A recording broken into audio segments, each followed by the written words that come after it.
ਸਤਨਾਮ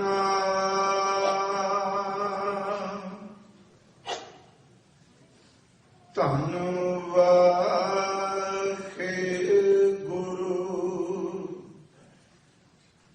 ਸਾਹਿਬ JIO. ਆਸਾ ਬਾਣੀ ਭਗਤ ਧੰਨੇ ਜੀ ਕੀ, ਇੱਕ ਓੰਕਾਰ ਸਤਿਗੁਰ ਪ੍ਰਸਾਦ। ਪਰਮਤ ਫਿਰਤ ਬਹੁ ਜਨਮ ਬੇਲਾਨੇ, ਤਨ ਮਨ ਧਨ ਨਹੀਂ ਧੀਰੇ। ਲਾਲਚ ਬਿਖ ਕਾਮ ਲੁਭਦ ਰਾਤਾ, ਮਨ ਬਿਸਰੇ ਪ੍ਰਭ ਹੀਰੇ। ਭਰਮਤ ਫਿਰਤ ਬਹੁ ਜਨਮ ਬੇਲਾਨੇ, ਤਨ ਮਨ ਧਨ ਨਹੀਂ ਧੀਰੇ। ਲਾਲਚ ਬਿਖ ਕਾਮ ਲੁਭਦ ਰਾਤਾ, ਮਨ ਬਿਸਰੇ ਪ੍ਰਭ ਹੀਰੇ। ਰਹਾ ਬਿਗ ਫਲ ਮੀਠ ਲਗੇ ਮਨ ਭੋਰੇ, ਚਾਰ ਵਿਚਾਰ ਨਾ ਜਾਣਿਆ। ਗੁਣ ਤੇ ਪ੍ਰੀਤ ਬੜੀ ਅਨਭਾਂਤੀ, ਜਨਮ ਮਰਨ ਫਿਰ ਤਾਨਿਆ। ਜੁਗਤ ਜਾਨ ਨਹੀਂ ਹਿਰਦੈ ਨਿਵਾਸੀ, ਜਲਤ ਜਾਲ ਜਮ ਫੰਦ ਪਰੇ। ਬਿਖ ਫਲ ਸੰਚ ਭਰੇ ਮਨ ਐਸੇ, ਪਰਮ ਪੁਰਖ ਪ੍ਰਭ ਮਨ ਬਿਸਰੇ। ਗਿਆਨ ਪਰਵੇਸ਼ ਗੁਰ ਹੈ ਧਨ ਦੀਆ, ਧਿਆਨ ਮਾਨ ਮਨ ਏਕ ਮੈਂ। ਪ੍ਰੇਮ ਭਗਤ ਮਾਨੀ ਸੁਖ ਜਾਣਿਆ, ਪ੍ਰੇਮ ਭਗਤ ਮਾਨੀ ਸੁਖ ਜਾਣਿਆ। ਤ੍ਰਿਪਤ ਆਘਾਨੇ ਮੁਕਤ ਭੈ, ਜੋਤ ਸਮਾਏ ਸਮਾਨੀ ਜਾ ਕੈ। ਆਛਲੀ ਪ੍ਰਭ ਪਹਿਚਾਨਿਆ, ਧੰਨੈ ਤਨ ਪਾਇਆ ਧਰਨੀ ਧਰ। ਮਿਲ ਜਨ ਸੰਤ ਸਮਾਨਿਆ, ਜੋਤ ਸਮਾਏ ਸਮਾਨੀ ਜਾ ਕੈ।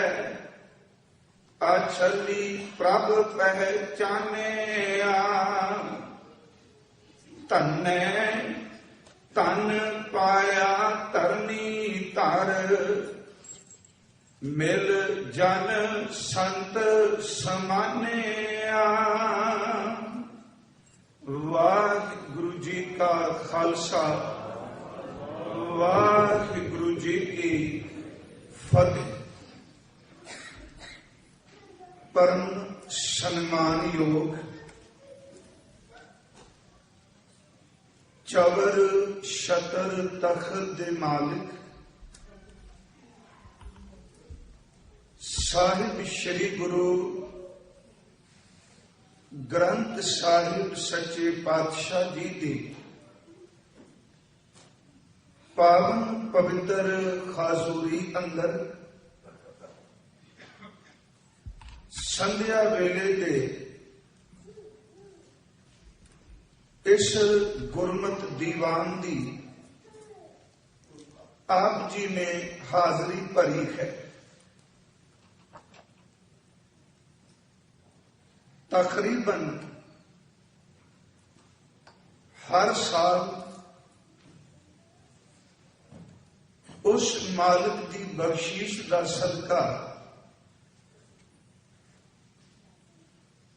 ਆਪ ਸੰਗਤ ਦੇ ਦਰਸ਼ਨ ਦੀਦਾਰ ਕਰਨ ਦਾ ਸੁਭਾਗ ਪ੍ਰਾਪਤ ਹੁੰਦਾ ਹੈ ਔਰ ਹਰ ਸਾਲ ਹੀ ਵਿਸ਼ੇਸ਼ ਵਿਚਾਰ ਕਿਸੇ ਸ਼ਬਦ ਨੂੰ ਆਧਾਰ ਬਣਾ ਕੇ ਜਾਂ ਇਤਿਹਾਸ ਦੀਆਂ ਪ੍ਰਮੁੱਖ ਘਟਨਾਵਾਂ ਨੂੰ ਆਧਾਰ ਬਣਾ ਕੇ ਆਪ ਸੰਗਤ ਦੀ ਖੁਸ਼ੀ ਲੈਣ ਦਾ ਯਤਨ ਕਰਦਾ ਹੈ। ਪਿਛਲੇ ਕੁਝ ਸਮੇਂ ਤੋਂ ਇਸ ਏਰੀਏ ਵਿੱਚ, ਇਸ ਇਲਾਕੇ ਵਿੱਚ ਆਪਾਂ ਭਗਤਾਂ ਦੇ ਅੰਮ੍ਰਿਤ ਬੋਲ ਉਹਨਾਂ ਦੀ ਵਿਚਾਰ ਕਰਨ ਦਾ ਇੱਕ ਯਤਨ ਪ੍ਰਾਰੰਭਿਆ ਹੈ। ਬਾਬਾ ਫਰੀਦ ਸਾਹਿਬ ਉਹਨਾਂ ਦੇ 4 ਸ਼ਬਦ ਔਰ ਜੋ 130 ਸ਼ਲੋਕ ਨੇ, ਜਿਨ੍ਹਾਂ ਵਿੱਚ 18 ਸ਼ਲੋਕ ਗੁਰੂ ਸਾਹਿਬਾਨ ਜੀ ਦੇ ਨੇ, ਉਸ ਦੀ ਵਿਚਾਰ ਆਪਾਂ ਕਰ ਚੁੱਕੇ ਹਾਂ। ਇਸ ਵਾਰ ਮਨ ਚ ਆਇਆ ਇਸ ਅਸਥਾਨ ਤੇ ਆਪਾਂ ਭਗਤ ਧੰਨਾ ਸਾਹਿਬ ਜੀ, ਉਹਨਾਂ ਦੀ ਅੰਮ੍ਰਿਤ ਪਵਿੱਤਰ ਇਲਾਹੀ ਗੁਰਬਾਣੀ ਦੀ ਵਿਚਾਰ ਆਪ ਸੰਗਤ ਦੀ ਸੇਵਾ ਵਿੱਚ ਰੱਖ ਸਕਾਂ। ਆਓ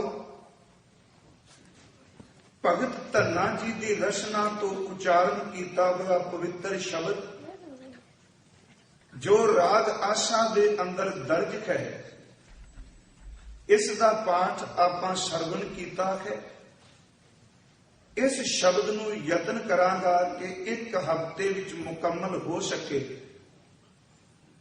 ਆਪ ਕਰੋ ਕਿਰਪਾਲਤਾ।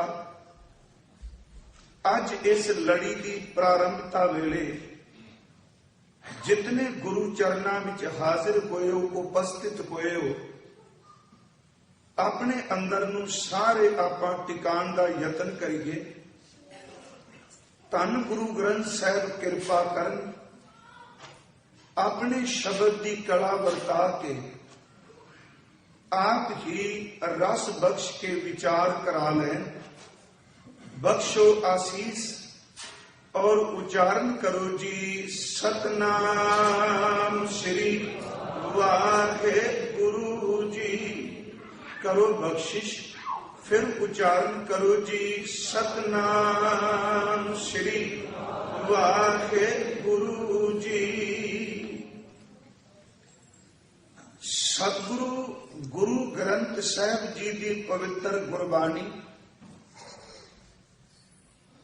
एक सागर, एक समुंदर की तरह असगाह है ते जिस समुंदर के अंदर जीवन ही जीवन है। समुंदर का प्रमाण तां ले लिया कि बाहरमुखी तौर ते वो असगाह है, असीम है, उसकी गहराई कोई नहीं जान सकता। सिर्फ मन नूं समझाउण लई कि धन गुरु ग्रंथ साहिब जी की पवित्र बाणी असगाह समुंदर की तरह है।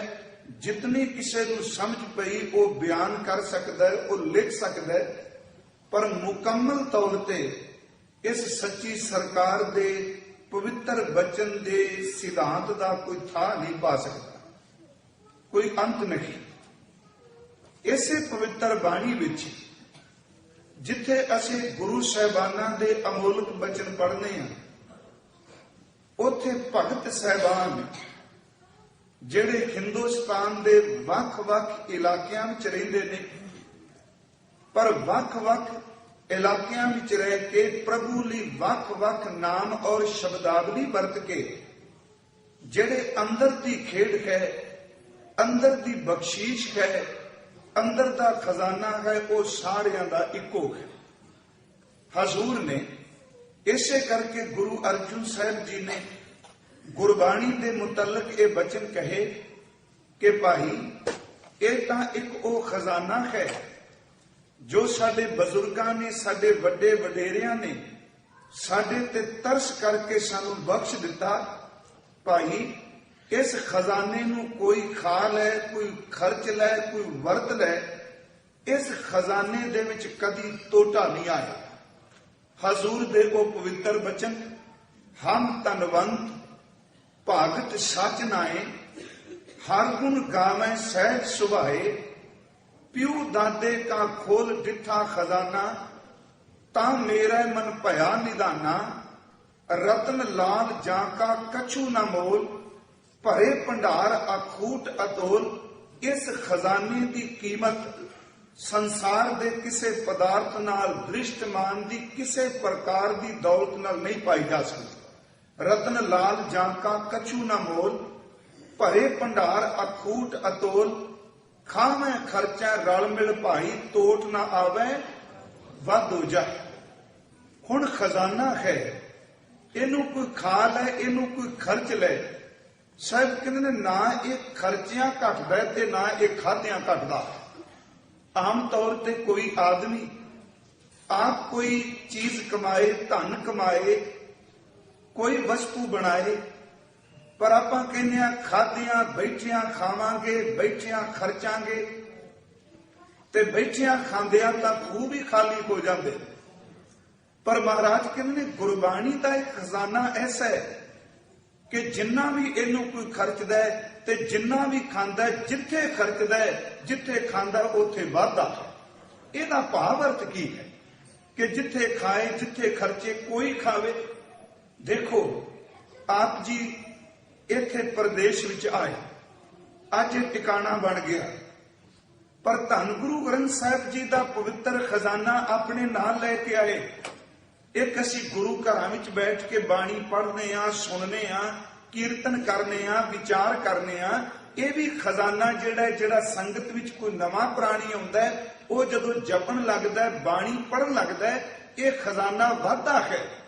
ते जदों इसे खजाने नूं पा के आप बाहर किरत करदे हो, काम करदे हो, ते कई बारी आप जी दे काम करन वाले कई अनमतां दे बंदे भी जदों किते बाणी की गल सुनते ने, अंदर टिकदा है, सच्चाई एवे, उदों भी बाबे का खजाना वाधा। वधन तो महाराज के शब्द यही ने, ये नहीं कि गुरु ग्रंथ साहिब दे अंग या शब्दां की गिनती वधनी है। गुरबाणी के शब्द ने जो अनुभव प्रकाश दिता है, अनुभव ज्ञान दिता है, जो गुरबाणी ने सानू अंदर दा सुकून, शांति टिका दिता है। जदों इस गुरबाणी नूं कमा के कोई तुरदा है, सच्चाई एवे इस दा अनुभवी ज्ञान लोकां तक पहुंचदा है, ते यह खजाना होर अगे प्रचारिया जांदा है, प्रसारिया जांदा है।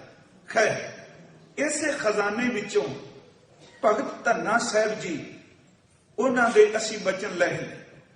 हालांकि उन्हां दे जीवन दे कुछ तत्थ जदों इस तो बाद अगे शब्द चलेगा कि महला पंजवां, गोबिंद गोबिंद गोबिंद संग नाम दियो मन लीना, उत्थे सानू विचारना पएगा कि भगत जी की साधना की है, उन्हां कमाया की, उन्हां इबादत कितों शुरू की।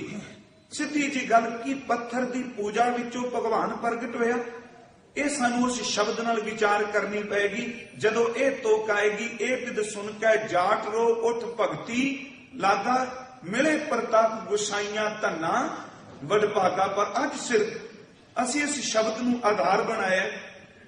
भगत धन्ना साहिब जी उन्हां दे गुरु ग्रंथ साहिब अंदर 3 शब्द ने, भावां कि जो शब्द मैं इशारा किया गोबिंद गोबिंद गोबिंद संग, इसका सरलेख है महला पंजवां। पर इस शब्द की संपूर्णता है ये विद सुन के जाट रो उठ भगती लागा। ये रहो विचार बाद विच आपां विचारांगे, चाहे इत्थे चाहे सन हो जे। पर सिर्फ एक बेनती है कि गुरु ग्रंथ साहिब की बाणी विच भगत की बहुत उपमा की गई है।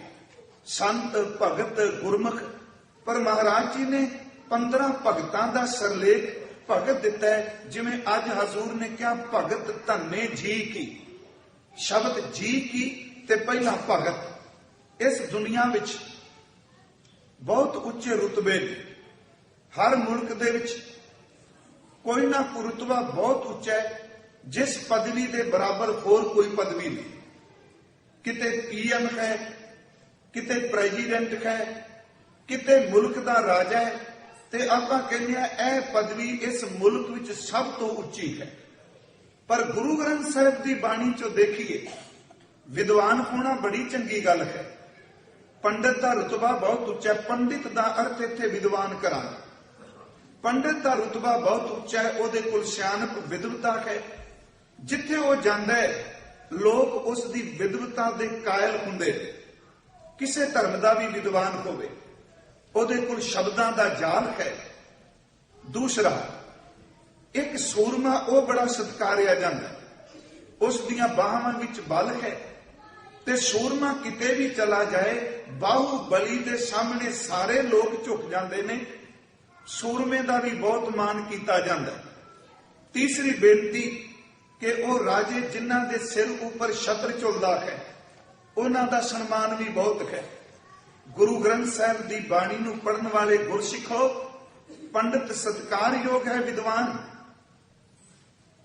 एक सूरमा सत्कार योग है। एक छत्रपति सम्राट, एक राजा, ਉਹਨੂੰ भी लोग सलामा करते ने, झोके सिजदे करते ने। पर गुरु ग्रंथ साहिब च भगत रविदास कहते ने पंडित होवे, सूरमा होवे, छत्रपति राजा होवे, इन्हां तिन्नां विचों भगत दे बराबर कोई भी नहीं। भगत का रुतबा इन्हां तो उच्चा है। हजूर दे अमृत बचनां विच बचन है कि पंडित, सूर, छत्रपत राजा, विद्वान। सूर दा अर्थ करांगे सूरमा, ते छत्रपत राजा, जिस राजे दे सिर दे ऊपर छत्र झुलदे होण, कहण लगे भगत बराबर और ना कोई। जिथे परमात्मा दी भगती वाला है, भगत दे सामने बादशाह दी भी कोई कीमत नहीं, भगत दे सामने सूरमा भी कुछ नहीं। ते सच्चाई एवे, जिथे भगती करने वाला बैठ जाता है, भगत दे सामने विद्वान दी भी वो कीमत नहीं। क्यों? आपां कहांगे विद्वान भी तां परमात्मा दीयां गल्लां करदा है।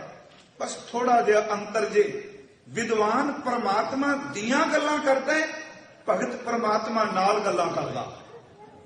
विद्वान परमात्मा दियां बातां सुणांदा है, पर भगत परमात्मा दे नाल अनभवी गल्लां करदा है। साहिब कहंदे ने भाई पंडित होवे, कोई सूरमा होवे, कोई राजा होवे, पर भगती करने वाले दे बराबर होर कोई नहीं।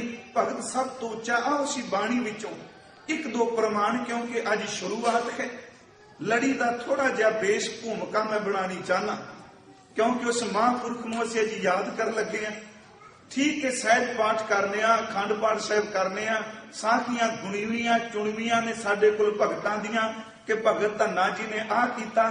ते मन च सी उस महापुरख भगत दे सीने नूं पुछ के देखिए, जिहड़े बचन गुरु जी ने बाणी विच दर्ज कीते, उन्हां दा अनुभवी ज्ञान की है।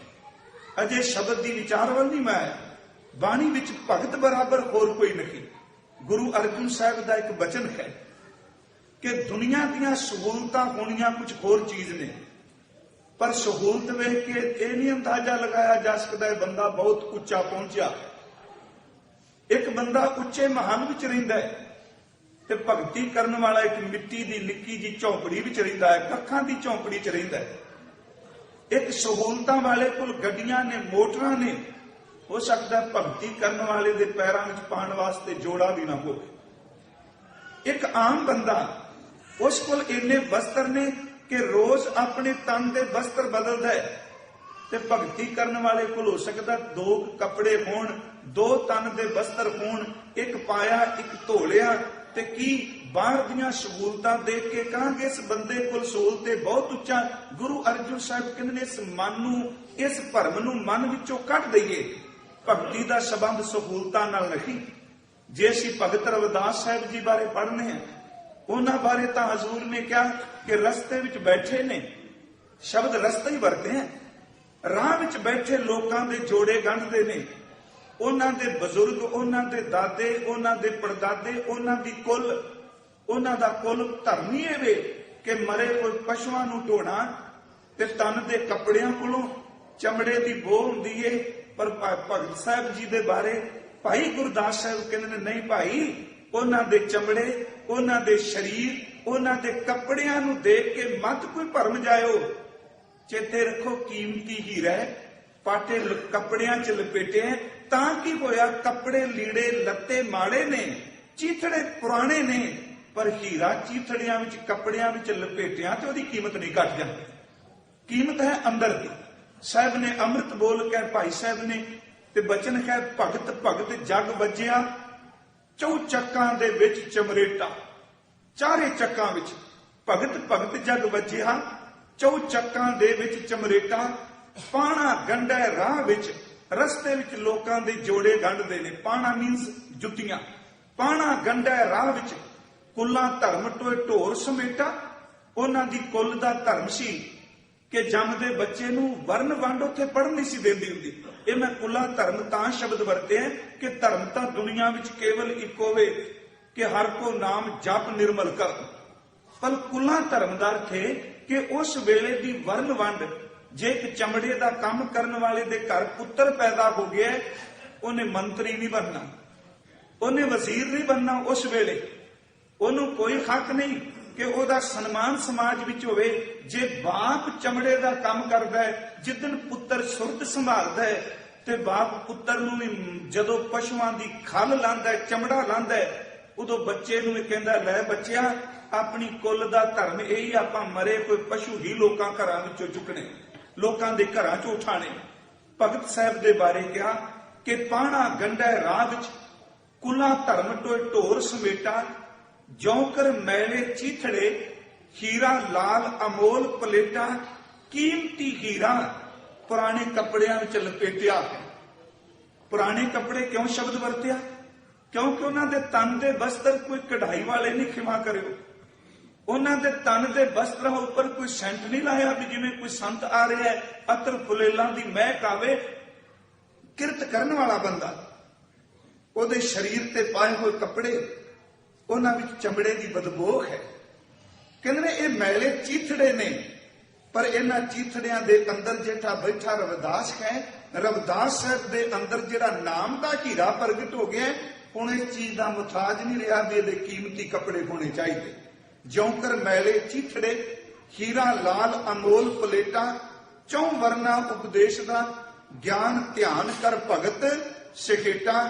ਚਾਰੇ ਵਰਨਾ ਦੇ ਜਿਹੜੇ ਜੀਵ ਨੇ, ਮਨੁੱਖ ਨੇ, ਉਹ ਭਗਤ ਰਵਿਦਾਸ ਸਾਹਿਬ ਤੋਂ ਆਤਮਿਕ ਗਿਆਨ ਪੁੱਛਣ ਵਾਸਤੇ ਹੁੰਦੇ। ਮੈਂ ਥੋੜੀ ਜਿਹੀ ਲੜੀ ਬਣਾ ਰਿਹਾ। ਹੁਣ ਉਹਨਾਂ ਦੀ ਕਿਰਤ ਹੈ ਚਮੜੇ ਦੀ, ਪਰ ਆ ਉਹਨਾਂ ਕੋਲ ਬ੍ਰਾਹਮਣ ਰਹੇ ਨੇ। ਗੁਰੂ ਗ੍ਰੰਥ ਸਾਹਿਬ ਵਿੱਚ ਉਹਨਾਂ ਦਾ ਇੱਕ ਬਚਨ ਆਪਣਾ ਹੈ, ਮੇਰੀ ਜਾਤ ਕੁੱਟ ਵੰਡ ਲਾ ਢੋਰ ਢਵੰਤਾ ਨਿਤੈ ਬਨਾਰਸੀ ਆਸ ਪਾਸਾ। ਕਿ ਮੇਰੀ ਜਾਤ ਤਾਂ ਉਹੀ ਏ ਕਿ ਚਮੜਾ ਕੱਟਣਾ ਤੇ ਕੁੱਟਣਾ, ਚਮੜੇ ਨੂੰ ਧੋਣਾ। ਮੇਰੀ ਜਾਤ ਕੁੱਟ ਵੰਡ ਲਾ ਢੋਰ ਢਵੰਤਾ ਨਿਤੈ ਬਨਾਰਸੀ ਆਸ ਪਾਸਾ।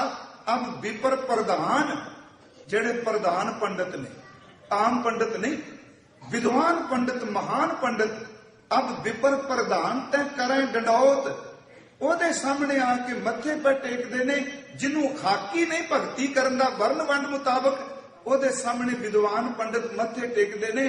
ਭਗਤ ਜੀ ਕਹਿੰਦੇ ਨੇ ਮਾਲਕਾ, ਜਦੋਂ ਇਹ ਚਤੁਰਵੇਦੀ, ਚਾਰ ਵੇਦਾਂ ਦੇ ਗਿਆਤੇ ਪੰਡਤ ਆਉਂਦੇ ਨੇ, ਬਸ ਸ਼ੁਕਰ ਵਿੱਚ ਤੇਰੇ ਚਰਨ ਪਕੜਨਾ। ਮੈਂ ਤਾਂ ਵੇਦ ਪੜ੍ਹੀ ਕੋਈ ਨਹੀਂ, ਤੂੰ ਤਾਂ ਮੇਰੇ ਅੰਦਰ ਪ੍ਰਗਟ ਹੋਇਆ। ਅਬ ਵਿਪਰ ਪ੍ਰਧਾਨ ਤੈ ਕਰਾਂ ਡੰਡੌਤ, ਤੇਰੇ ਨਾਮ ਸ਼ਰਨਾਏ ਰਵਿਦਾਸ ਦਾਸਾ। ਇਹਦਾ ਮਤਲਬ ਭਗਤ ਦੇ ਬਰਾਬਰ ਪੰਡਤ ਵਿਦਵਾਨ ਵੀ ਕੋਈ ਨਹੀਂ। ਇੱਕ ਪ੍ਰਮਾਣ ਸੀ ਗੁਰੂ ਅਰਜਨ ਸਾਹਿਬ ਦਾ ਲੈਣਾ ਹੈ, ਜੋ ਮੈਂ ਇਸ਼ਾਰਾ ਕੀਤਾ। ਵਿੱਚੋਂ ਭਗਤ ਸਾਹਿਬ ਦੇ ਬਾਰੇ ਭਾਈ ਗੁਰਦਾਸ ਸਾਹਿਬ ਜਾਂ ਸੀ ਉਹਨਾਂ ਦਾ ਬਚਨ ਲੈ ਲਿਆ। ਉਹਨਾਂ ਭਗਤ ਧੰਨਾ ਜੀ ਤੇ ਹੈ ਗੁਰੂ ਅਰਜਨ ਸਾਹਿਬ ਜੀ ਨੇ ਕਿਹਾ ਭਗਤ ਦੇ ਬਰਾਬਰ ਹੋਰ ਕੋਈ ਨਹੀਂ। ਤੇ ਪਿਆਰਿਓ, ਭਗਤੀ ਵਿਖਾਵੇ ਦਾ ਨਾਮ ਨਹੀਂ ਮੈਨੂੰ ਬਖਸ਼ ਦਿਆ ਜੀ ਕਿ ਮੈਂ ਮਾਲਾ ਪਕੜ ਲਈ, ਮੈਂ ਤਰਕ ਚ ਨਹੀਂ, ਨਾ ਮੈਂ ਕਿਸੇ ਦੀ ਨਿੰਦਿਆ ਚ ਪੈਣਾ। ਬਾਹਰਮੁਖੀ ਅਡੰਬਰ ਦਾ ਨਾਂ ਕੇਵਲ ਭਗਤੀ ਨਹੀਂ, ਭਗਤ ਦੇ ਅੰਦਰ ਦੀ ਕਾਲਣਾ ਦਾ ਨਾਮ ਹੈ, ਅੰਦਰ ਦੇ ਯੁੱਧ ਦਾ ਨਾਮ ਹੈ, ਅੰਦਰ ਦੇ ਸੰਗਰਾਮ ਦਾ ਨਾਮ ਹੈ। ਜਿਵੇਂ ਗ੍ਰਹਿ ਯੁੱਧ ਕਿਤੇ ਲੱਗਦਾ ਹੈ, ਸਚਾਈ ਇਹ ਵੇ ਹਰ ਬੰਦੇ ਦੇ ਅੰਦਰ ਗ੍ਰਹਿ ਯੁੱਧ ਲੱਗਾ, ਜਿਹੜਾ ਘਰ ਦੇ ਯੁੱਧ ਨੂੰ ਜਿੱਤ ਜਾਂਦਾ ਉਹ ਹੀ ਭਗਤ। ਹਜ਼ੂਰ ਨੇ ਬਾਣੀ ਚ ਬਖਸ਼ਿਸ਼ ਵੀ ਕੀਤੀ ਕਿ ਭਗਤ ਉਹਦੇ ਜੀਵਨ ਦੀ ਪਰਿਭਾਸ਼ਾ ਹੀ ਇਹ ਅਸੀਂ ਰੋਜ਼ ਪੜ੍ਹਨੇ, ਇੱਕ ਦੋ ਪ੍ਰਮਾਣ ਹੋਰ ਲੈ ਲਈਏ ਕਿ ਭਗਤਾਂ ਕੀ ਚਾਲ ਨਿਰਾਲੀ। ਪੰਜਾਂ ਤੱਤਾਂ ਦਾ ਸਰੀਰ ਤਾਂ ਉਹਨਾਂ ਦਾ ਵੀ ਹੈ, ਪਰ ਕੀ ਉਹ ਪੈਰਾਂ ਨਾਲ ਹੋਰ ਢੰਗ ਨਾਲ ਤੁਰਦੇ ਨੇ? ਇੱਥੇ ਫਿਜ਼ੀਕਲ ਚਾਲ ਦਾ, ਸਰੀਰਕ ਚਾਲ ਦਾ ਜ਼ਿਕਰ ਨਹੀਂ, ਇੱਥੇ ਅੰਦਰ ਦੇ ਜੀਵਨ ਦੀ, ਅੰਦਰ ਦੀ ਸੁਰਤ ਤੇ ਚਾਲ ਦਾ ਜ਼ਿਕਰ ਕੀਤਾ ਗਿਆ।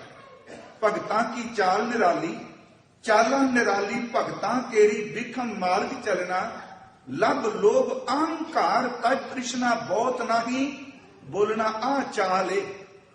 ਲਾਲਚ, ਤਮਾ, ਜੇਵਾ ਦਾ ਰਸ, ਤ੍ਰਿਸ਼ਨਾ, ਹੰਕਾਰ, ਇਹ ਤਾਂ ਭਗਤ ਦੇ ਨੇੜੇ ਕਦੇ ਨਹੀਂ।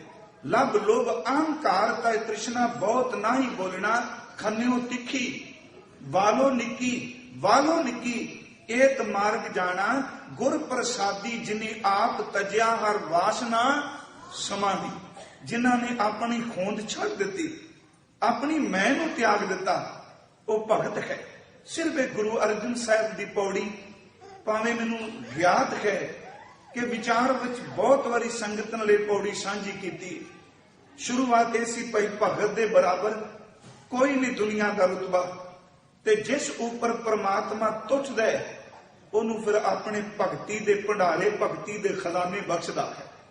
ਗੁਰੂਦੇਵ ਜੀ ਦੇ ਬਚਨ ਨੇ, ਬਾਹਰ ਦੀਆਂ ਸਹੂਲਤਾਂ ਵਿੱਚ ਭਗਤ ਕੋਲ ਹੋ ਸਕਦਾ ਕਿ ਜਿਵੇਂ ਮੈਂ ਉਦਾਹਰਨ ਦਿੱਤੀ, ਘਰ ਚੰਗਾ ਨਾ ਹੋਵੇ, ਉਹਦੇ ਨਾਲ ਲੋਕਾਂ ਦਾ ਕਾਫਿਲਾ ਨਾ ਹੋਵੇ, ਭਗਤ ਇਕੱਲਾ ਹੋ ਸਕਦਾ ਹੈ।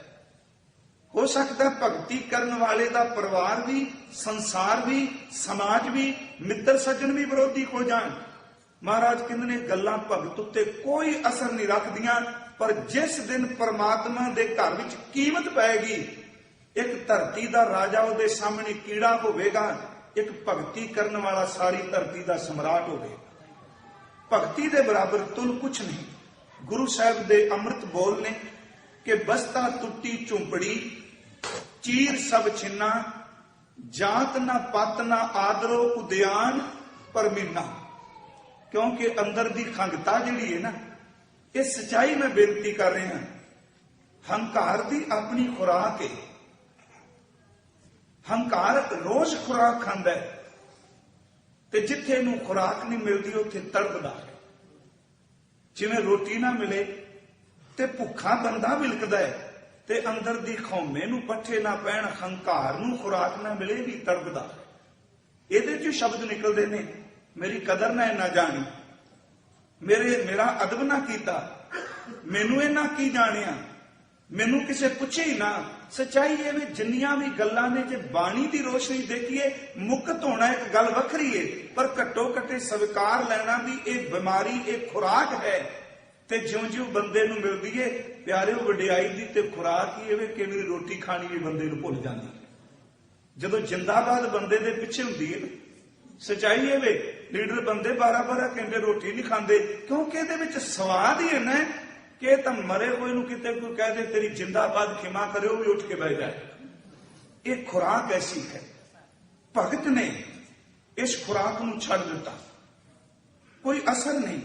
ਉਹਦੀ ਖੁਰਾਕ ਹੰਕਾਰ ਨਹੀਂ, ਉਹਦੀ ਖੁਰਾਕ ਨਾਮ ਹੈ, ਉਹਦੀ ਖੁਰਾਕ ਪ੍ਰੇਮਾ ਭਗਤੀ ਹੈ, ਉਹਦੀ ਖੁਰਾਕ ਪਿਆਰੇ ਦੀ ਆਰਾਧਨਾ ਹੈ, ਉਹਦੀ ਖੁਰਾਕ ਪਿਆਰੇ ਨੂੰ ਰਿਝਾਣਾ ਹੈ, ਉਹਦੀ ਖੁਰਾਕ ਖਿੰਨ ਖਿੰਨ ਸਵਾਸ ਸਵਾਸ ਸਾਈਂ ਦਾ ਚੇਤੇ ਕਰਨਾ ਹੈ, ਉਹਦਾ ਚਿੰਤਨ। ਪਰ ਗੁਰੂ ਅਰਜਨ ਸਾਹਿਬ ਦੀ ਪੌੜੀ ਕਿ ਭਗਤ ਸਿਮਰਨ ਪ੍ਰੇਮਾ ਭਗਤੀ ਵਿੱਚ ਭਿੱਜਾ ਹੋਇਆ, ਉਹਦੇ ਬਰਾਬਰ ਕਿੰਨੇ ਖਲੋ ਜਾਣਾ। ਸਾਹਿਬ ਨੇ ਕਿਹਾ ਬਸਤਾ ਟੁੱਟੀ ਝੁੰਪੜੀ, ਚੀਰ ਸਭ ਛਿੰਨਾ, ਜਾਤ ਨਾ ਪਤ ਨਾ ਆਦਰੋ ਉਦਿਆਨ ਪਰਮੀਨਾ। मित्र ना इट तन रूप हीन, किच साख ना सिन्ना। कोई मित्र नहीं, कोई प्यारा नहीं, कोई साख नहीं, कोई सज्जन नहीं, कोई बंदा साथ खलोण वाला नहीं। सिर्फ ओदे नाल जे खलोण वाला है ते ओदा साई है, ओदा मालक है।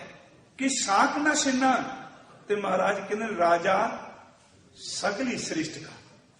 हुण ओदे सामने किसी राजे ने खलो जाना, राजा सगली सृष्टि का हर नाम मन भिन्ना, क्योंकि ओदा अंदर वाहिगुरु प्रभु रब जी दे नाम च भिज गया।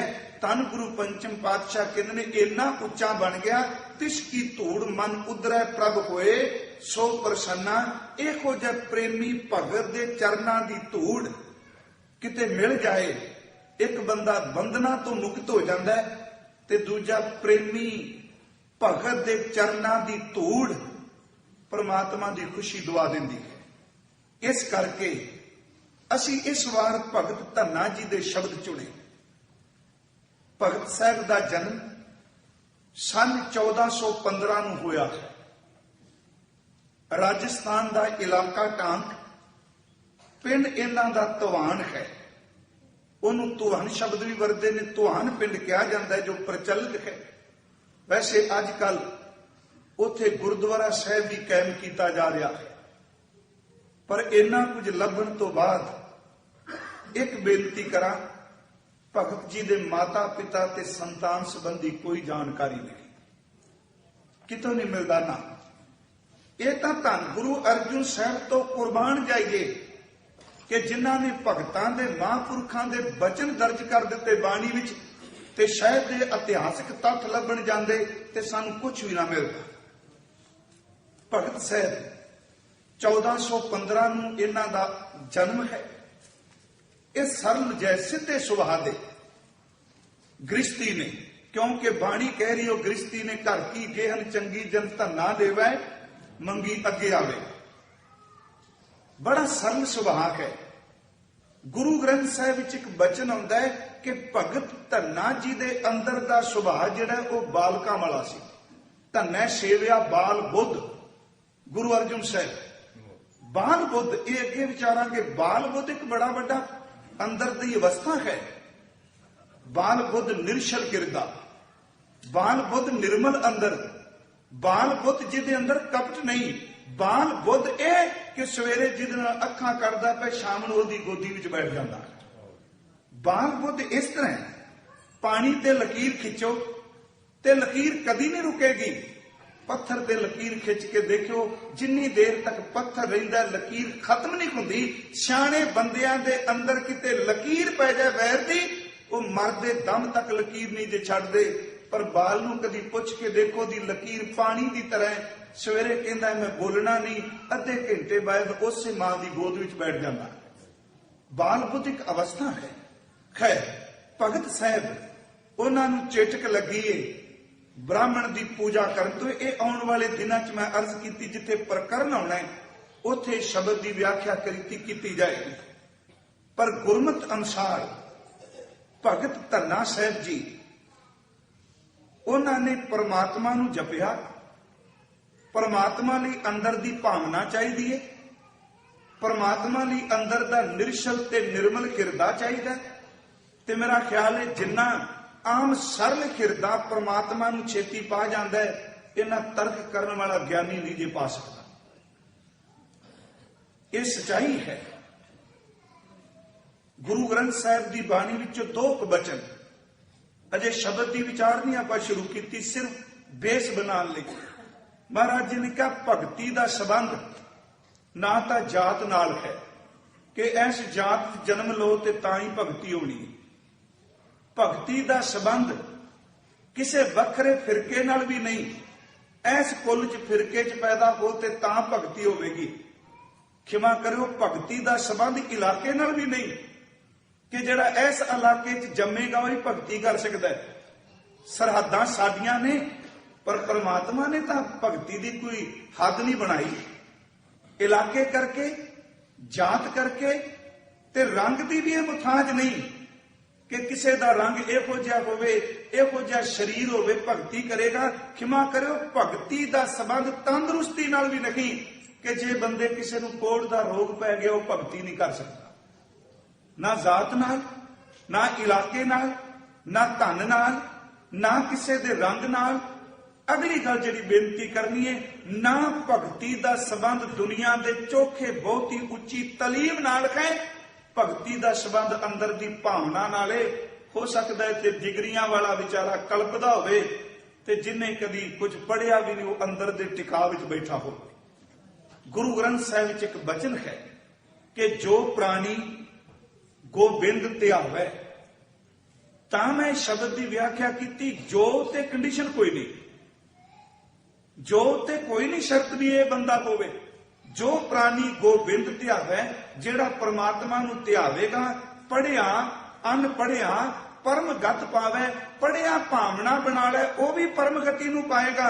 ते जे बंदे किसी नूं एक अखर भी नहीं पढ़ना आउंदा, प्रेमा भगती करन लग पए, परम गति नूं भी पा जाए। क्योंकि जिस महापुरुष नूं असीं याद कर लगे हैं भगत साहिब जी नूं, वो तां हल पांदे ने, खूह ते बहिंदे ने ते अखीर तक वो मੱਝਾਂ चारदे ने, डंगरां पिछे है। महाराज कहंदे ने जेड़ा ध्यावेगा वो परिपूर्ण परमात्मा नूं पाएगा। ते एक होर बेनती, ते जेड़ा भगती करेगा, प्रेमा भगती करेगा, वो किते भी चला जाए वो प्रवान है। किवें? इत्थे बेनती है, हो सकता है असी मनुख एक दूजे की शब्दावली ना समझ सकीए। एक आदमी अंग्रेजी बोलता है ते जिन्हें भगती की उन्होंने कली पंजाबी आउंदी, एक आदमी अरबी बोलता है ते जिन्हें भगती की उन्होंने कली हिंदी संस्कृत आउंदी। हुण की ये साडी जबान दे अखर जिहड़े ने ये रस्ते विच भगती दे रुकावट ने? नहीं भाई, ये तां साडे अखर एक दूजे दे सुभाਅ नूं समझण लई साडा तालमेल ने। भगती दा संबंध फिर जीवन दीयां तरंगां नाल है। ते मेरा ख्याल है भगती करने वाला नाम ही बोले, जिथे वो बैठ जाएगा उत्थों दा वातावरण ही प्रेममई हो जाए। क्योंकि उहदे शरीर विचों निकलदियां तरंगां, उहदे शरीर विचों निकलदे कोई चंगे फुरने। की कारण? कि धन गुरु नानक साहब किते भी जाते ने, ठीक है शब्द फारसी विच मिलते ने, हजूर दे संस्कृति विच मिलते ने, संस्कृत विच मिलते ने, पर सतगुरु जिथे भी जाते ने उन्हां दे दर्शन करने वाला टेक क्यों जांदा कोल बैठा? क्योंकि भगती फिर अखरां दी मुताज नहीं। जदों भरे कोई भांडे बैठते ने, पिछले दिन मैं अर्ज की, खिड़े कोई फुल नूं किहड़े अखर देंगे? इहनूं कहांगे कि जेड़ा रोज कहेगा ओनू खीए सुगंधी देगा, जेड़ा गुलाब कहेगा ओनू महक देगा। वो कहेगा अखर तुहाडे लई ने मैनू समझण वास्ते, पर जो मैं हां वो मैं हां, मैनू तां ओही जानेगा जिन्नू नक विच शक्ति है सुमन दी। अखरां दी मुताज नहीं, थोड़ा जिहा ऊपर उठ के जिन्हां ने भगती की, परमात्मा दा सिमरन किया, गुरु साहब ने क्या हर थां प्रवान किवें? बाबे नानक जी दा एक बचन कह के भी भगत संबंधी गुरु ग्रंथ साहिब जी का की सिद्धांत है। धन गुरु नानक साहब जी के बचन ने, कहते ने कुछ चीज़ां ऐसियां ने जिहड़ियां वर्ण वंड मुताबक कहते सन कदी भ्रष्ट नहीं हुंदियां, क्योंकि सुच पिट उत्थे बहुत मन्नी जाती सी। पानी कहे, रोटी कहे, कई चीज़ां की पिट मन्नी गई, पर फुल की पिट कदी किसी नहीं मन्नी। पिट का अर्थ आप समझते हो किसी के छून नाल भ्रष्ट हो जाना, कह देना झूठा हो गया, खराब हो गया, इनू फलाने बंदे खत ला दिता है। फुल कदी भी भ्रष्ट नहीं हुंदा। जदों किते मंदिर दे विच भी कोई फुल लैके जांदा है, किते मूर्ति दे गले विच हार पांदा है, गुरु साहिबान दे चरनां च लिआउंदा है, किसे चंगे उच्चे भगती करने वाले नूं कोई फुल दिंदा है। किसी ने पूछया नहीं है भगत नूं वाहिगुरू इस फुल नूं बीजिया किसने, पानी किन्ने लाया, इनू तोड़ के कौन लिया, एक किन्ना किन्ना हत्थां विचों निकलिया, झूठा ते नहीं। वो कहंदे ने फुल किते भी चला जाए ये सारियां थावां ती प्रवान है, कबूल है।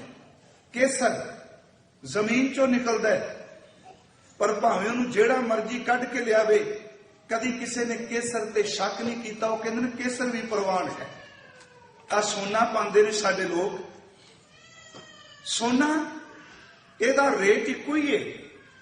ये नहीं कि एक शूदर की झोंपड़ी विचों आया होया सोना इहदा रेट घट इस करके क्योंकि ये नीवी जात वाले दे हत्थां चों आया। वो कहंदे ने एक गल पासे रहण ते गल हत्थ किसे दे लगे होण पर इहदी कीमत सारियां थावां ते इक्को जिही है। सोना, फुल, सुगंधी, मिर्ग दी कस्तूरी सारियां थावां ते प्रवान है। रेशम कीड़े विचों निकलदा है, ओदी कोई भिट नहीं, सब थावां ते कबूल है। गुरमुखो पुराने समय कच्चे चमड़े दे कुप्पे बनाते सन, ओदे विच घ्यो पाना। बंदे दी चमड़ी तो तां लोग नफरत करते सन, ये फलानी जात दा, पर जिहड़े पशु दे कच्चे चमड़े दे कुप्पे बनते सन उन्हां च पाए होए घ्यो नूं भी लोग धर्म स्थानां ते ले जांदे सन। कहिंदे सन कि घ्यो कदी अपवित्र नहीं हुंदा। महाराज जी ने कहा भाई आ तेरी बनाईयां होईयां गल्लां ने, सोना, कस्तूरी, फुल, घ्यो, केसर, रेशम, ये कदी भी भरिष्टिया नहीं जाता।